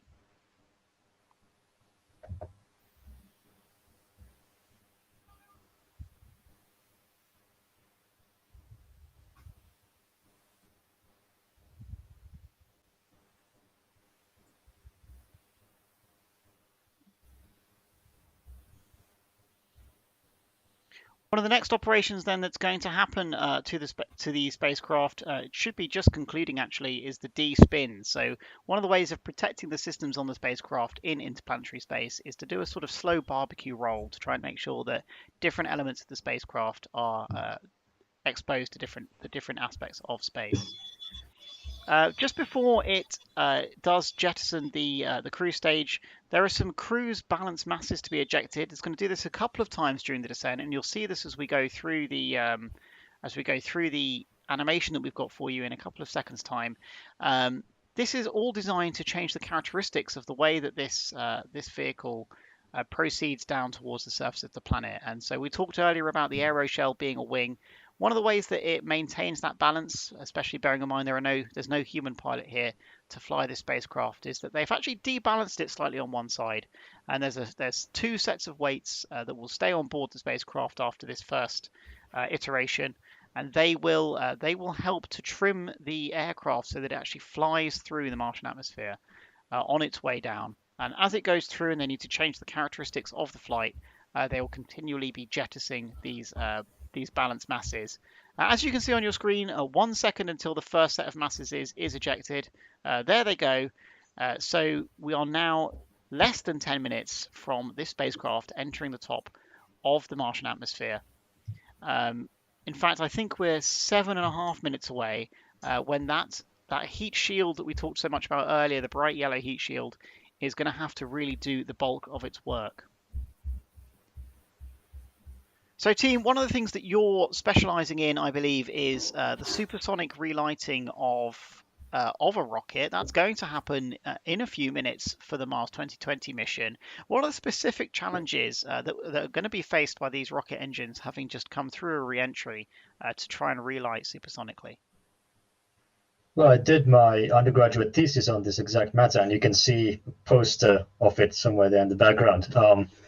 So the biggest challenge with this is obviously you don't want, when you're firing an engine, you don't want Martian atmosphere to enter your engine because that would completely obliterate a lot of systems.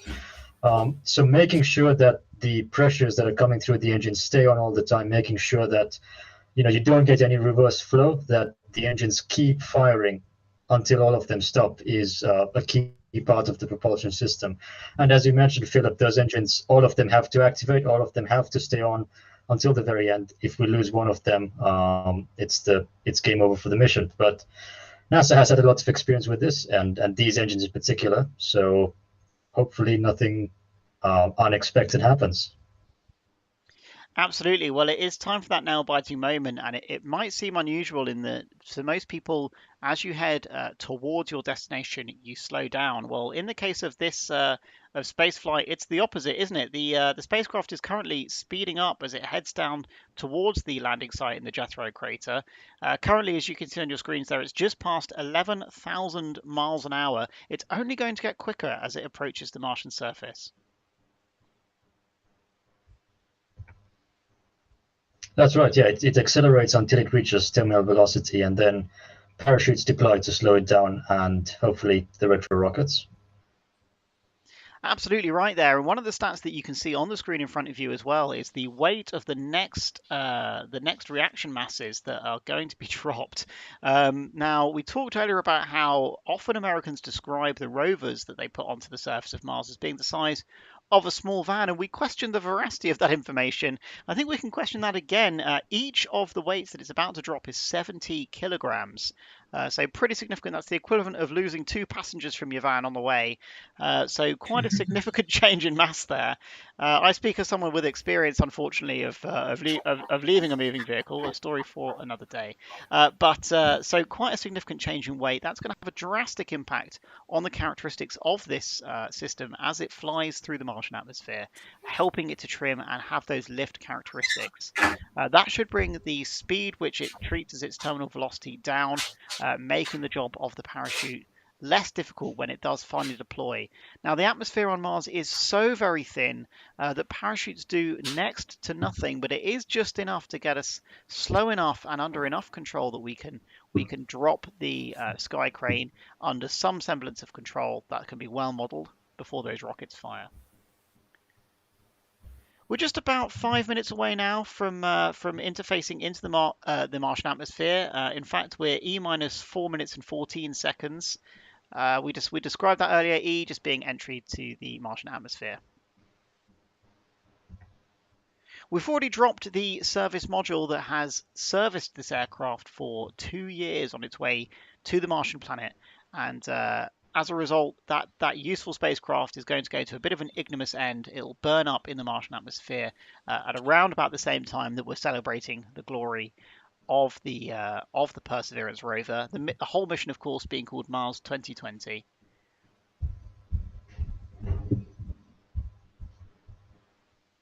Let's spin around while we can, because it's a little bit of a quiet moment, but only for a couple of minutes. Here you can see the shape of the spacecraft very clearly, and it's a very smooth, simple shape. That's designed so that it can be very easily modeled, so they understand exactly how it's going to fly through the Martian atmosphere, and it can hit the atmosphere at really any angle. So it'll help it to remain a successful mission, even if the spacecraft is facing in any one of the clock directions. That's a pretty useful way of reducing the risk, and we discussed earlier a little bit about trying to manage risk on space operations. For those who've just joined us, it's about a 50% chance of making a successful Martian landing ever, but thankfully those percentages are improving all the time as consistently missions are landing successfully on Mars. And the landing method that's being used now was used for the Curiosity rover back in 2017 to great effect. You'll focus now on the yellow heat shield. You can see it's made up of tiles here, and it's an ablative heat shield. We talked about ablative cooling earlier a little bit when it comes to certain different rocket designs that the team that we've got here have been investigating. Not currently your design, is it, that you're going to use, but can you talk to us a little bit about how ablative heat shields work and how this is going to protect the spacecraft behind it, just a few centimeters behind it? So the way ablatives work is just it's a type, as you said, it's a type of cooling system for the rocket. It consists of material that it's just basically with the heat, it's just gonna eat up the material, and it's gonna erode the material away. And it's also used on rocket nozzle as well, but it's a kind of a complex subject, since calculating the amount of thickness, how to layer it up. It's a whole different science, and that's one of the reasons we didn't choose it as well as a type of cooling. But the amount of science behind it, it's really very impressive as well. But the whole point of it is just to erode the material and make sure that the surface, it's can survive, basically. That's absolutely right. There's really cool videos of NASA's ablative carbon fibers that they use. That are cold to the touch, but are extremely high temperatures at the center. And if you can find that on YouTube, you'd be amused by this technology. Absolutely, and for anyone who's watching now or is perhaps watching this back after the live event, I'll put a link to one of those awesome videos in the description or in the comments. Really, really amazing to see something come directly out of a furnace, burning white hot, and then someone touches it with their bare hand. Just an incredible thing to see. It almost looks like it's staged, and I'm sure there will be some people out there today who think that most stuff that NASA does is staged, and I can assure you that this mission is not staged, and the science behind it is quite incredible. People such as my 3 guests here dedicating their lives to making sure we get that science right. Earlier on in the live stream, we actually talked about how Mars was going to loom large very rapidly, and it did look a very long way away just a couple of minutes ago, didn't it? But we're now 15 seconds away from smashing into the very thin top of the Martian atmosphere. Now, you're not going to immediately see re-entry heating on the heat shield. However, we will be in the Martian atmosphere, and those increasing numbers of molecules will be starting to slow the spacecraft down, fighting the force of gravity, as Mars now obviously looming very large in the viewfinder here. If we spin it around, hopefully it's going to show us where the Perseverance landing site is. And of course, this is being a simulation that we're showing you. It's dead on track. We're expecting it to be dead on track as well. In fact, this spacecraft is designed to be able to do 8 different course corrections on its way to the landing site.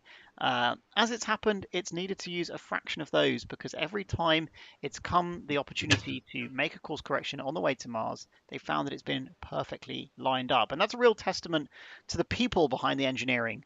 And it's really worth saying, especially while ESA is just about to launch astronaut selection and recruitment. And if you have a master's degree, speak a second language, and have a passion for space, I really encourage you to go and have a look at the ESA website.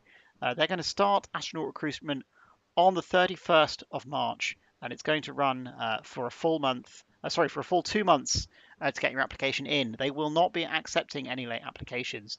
However, those astronauts, they'll start their career at a very, very exciting time. They'll be able to fly to the International Space Station, of course, now under discussion for being decommissioned in the near term. They'll also likely have the opportunity to fly to the moon. Quite amazing. And not only that, but for the first time of any space agency, the UK is proud to be part of the European Space Agency, which is also going to be taking on board what they're calling para-astronauts to join the reserve astronaut team. Those people with physical disabilities, obviously all people are disabled when it comes to space travel. We didn't evolve for it. And the ability to take people to space is already enabled by technology, and it's a decision as to which technology we choose to take to space. And I think it's something that GiantLeap's absolutely behind. It's something that the UK Space Agency is behind, and the European Space Agency is proud to be driving the recruitment of the first ever physically disabled astronauts who may well have the opportunity to fly to space. Worth saying that their job is actually going to be to do a feasibility study initially, just to prove that it's possible to train them up. But assuming it is possible, and I'm sure it is, those astronauts will be fully trained, fully qualified astronauts, and they will have the same right and opportunity to fly on live space missions as traditional astronauts do today. So we've just hit the first heading alignment on our way to the Perseverance landing site. As you can see, the re-entry heating has built up to a near peak now on that heat shield. It's doing its work. It's ablating away. Now, one of the ways that ablative heat shield is protecting the spacecraft, as was described earlier, is that it's sort of peeling off. Now, if you can imagine that you take something out of the oven and you forget to wear your oven glove, it's going to hurt a hell of a lot. But one of the things your body is going to do is it's going to form a blister, and it's trying to create space between the hot surface and your sensitive systems within, in your case, your flesh. Now, for the spacecraft, it's doing the same thing. That heat shield is creating space between the hot re-entry matter and the spacecraft itself. And the best way to create that space is for it to flake off and disappear into the atmosphere. So the friction of the Martian atmosphere rushing over the spacecraft is causing it to heat up, and then it's throwing away those hot flakes of heat shield in order to stay relatively cool itself. Now, cool being a relative term, guys, isn't it? Because just like with your rocket nozzle, keeping it, quote, cool enough to stay in one piece is still white hot, and that's the same for this heat shield. Here you can see then that the spacecraft, or aircraft as it is now, is moving easily now and towards its glide phase.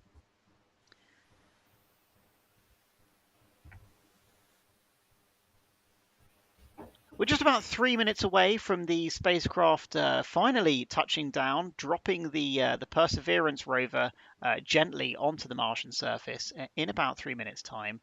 When it does that, we're going to have a 7-minute wait for exact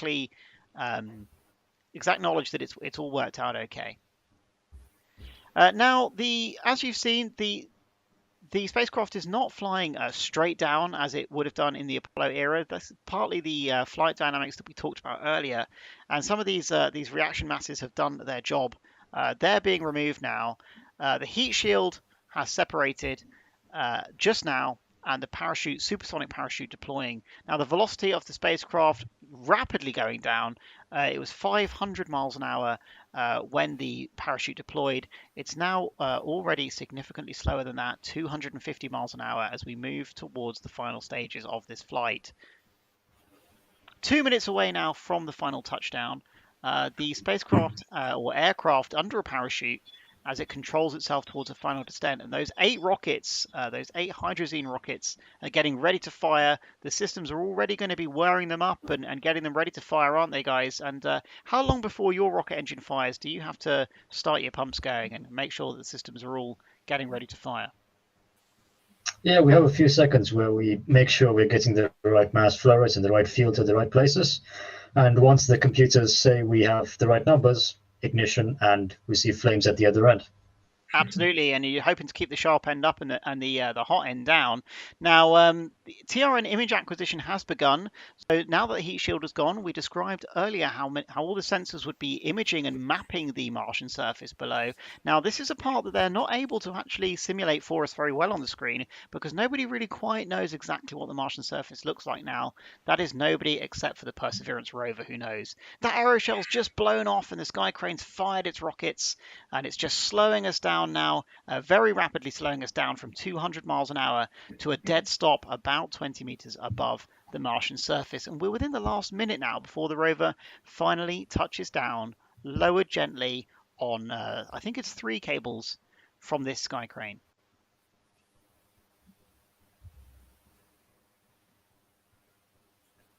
So the heat shield's probably already impacted the Martian surface. The aeroshell is going to float its way gently down and it'll impact the Martian surface in the next couple of seconds as well. We're about 20 seconds away from touchdown. The rocket's still firing, although 4 of them will switch off pretty soon as it reaches a hover and starts to gently lower the rover down. And that's what you can see there, it's starting to lower the rover down.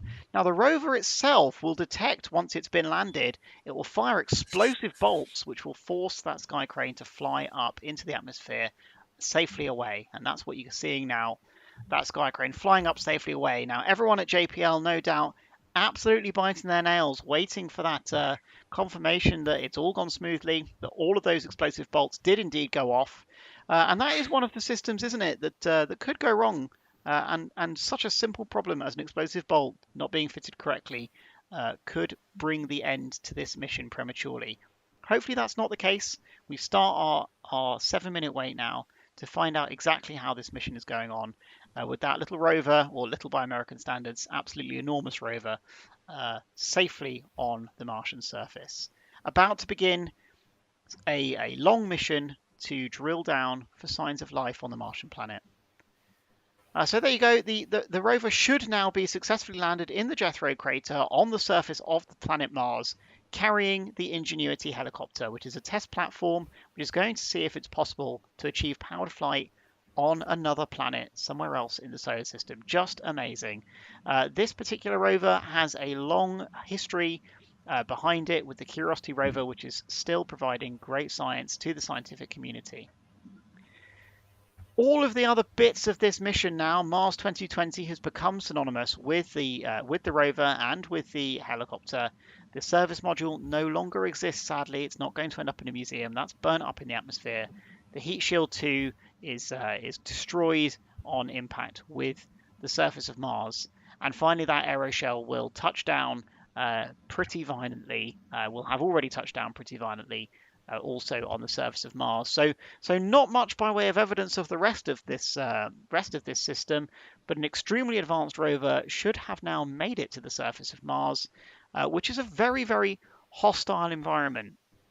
Now, when you guys are doing the science and doing the maths for working out your rocket systems, you must have to take into account the environment that the rocket works in. Now, we've had engines on this particular system that have had to operate at sea level, like yours do, and in the vacuum of space, and now also rockets that have had to operate in a very, very thin Martian atmosphere, which is analogous to being at 100,000 feet here on Earth, very, very high. If you were here right from the beginning of the broadcast, you'll know that is high enough that the sweat would boil off the surface of your skin the instant that you're exposed to something that high. So Mars is a pretty difficult place to operate. It's a pretty difficult place to operate a rocket, which is essentially a big fluid dynamics nozzle, a very big, very hot hose pipe. Now that rover is delivered, though, hopefully we will get some incredible insight from the amazing engineering that has gone into delivering this rover to the surface of the planet. And this is the largest object that humans have ever landed on Mars, so it's quite an achievement. Absolutely, yes. This is a huge achievement for humanity in general. And as we alluded to earlier, actually, America had a bit of a slow start when it came to exploring Mars with success. And our friends over in Russia had a much more successful start to the exploration of both Venus and Mars, actually. America now having caught up and overtaken in many ways as we wait for scenes of celebration from this mission control room to show yet another successful landing.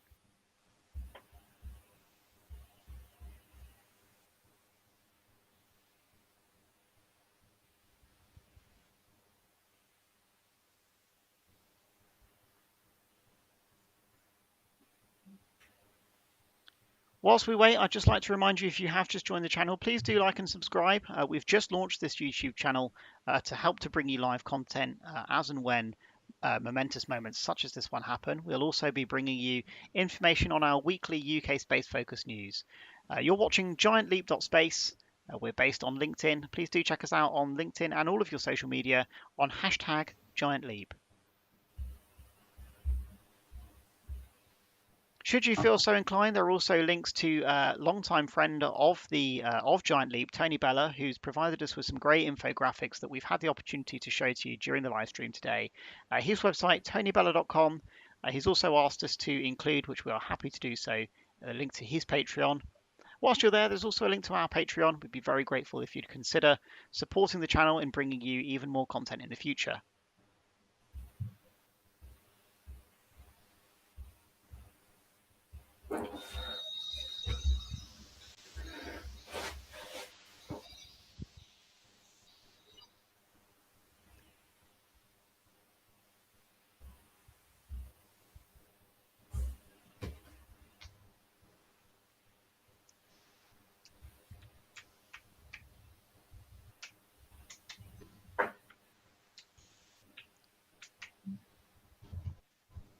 We've been extremely fortunate to benefit from the expertise, knowledge and enthusiasm of Nikolai, Samson and Atheeq, all of whom are working on the Sunfire project, a UK student project to create a liquid-fueled rocket, just like the ones that are being built by UK space companies such as Rover in Scotland.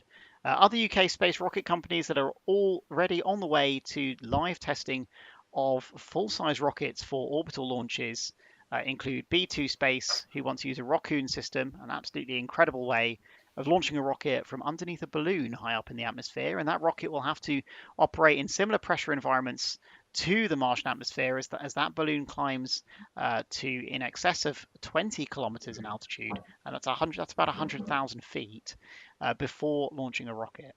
Another Scotland-based company, Orbex, is also working rapidly towards their launch vehicle. The namesake of the UK's only successful orbital launch vehicle, the Black Arrow rocket, is Black Arrow Space Technologies. They're based in Wales, and they want to launch rockets from ships. And pop quiz for anyone who knows the name of the ship that's going to be used as the launch platform. Put it in the comments if you know the answer, and we'll come back to it in just a couple of minutes for you. We're not going to accept Horizon, the name of the company. The actual name of the ship is what we're looking for here, and it's a bit tongue-in-cheek. So if you're not sure, have a guess, and I think you have a strong chance of guessing that one correctly.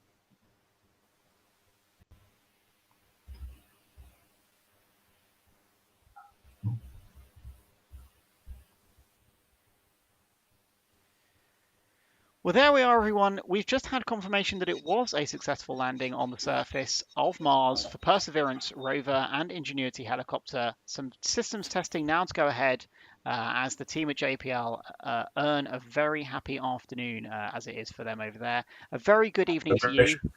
Thank you very much for coming along with us. And thank you very much to our three guests as well for joining us, GiantLeap.Space, on this momentous occasion.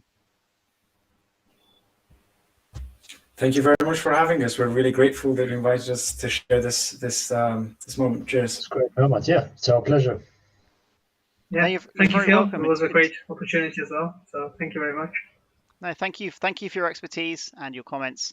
I've really enjoyed having you on the show today. I'm really looking forward to bringing you all, my guests and our viewers, more quality content in the future. Thank you. Hopefully we'll be together for the first Mars landing. Humans walking on Mars. That'd be a great thing to witness.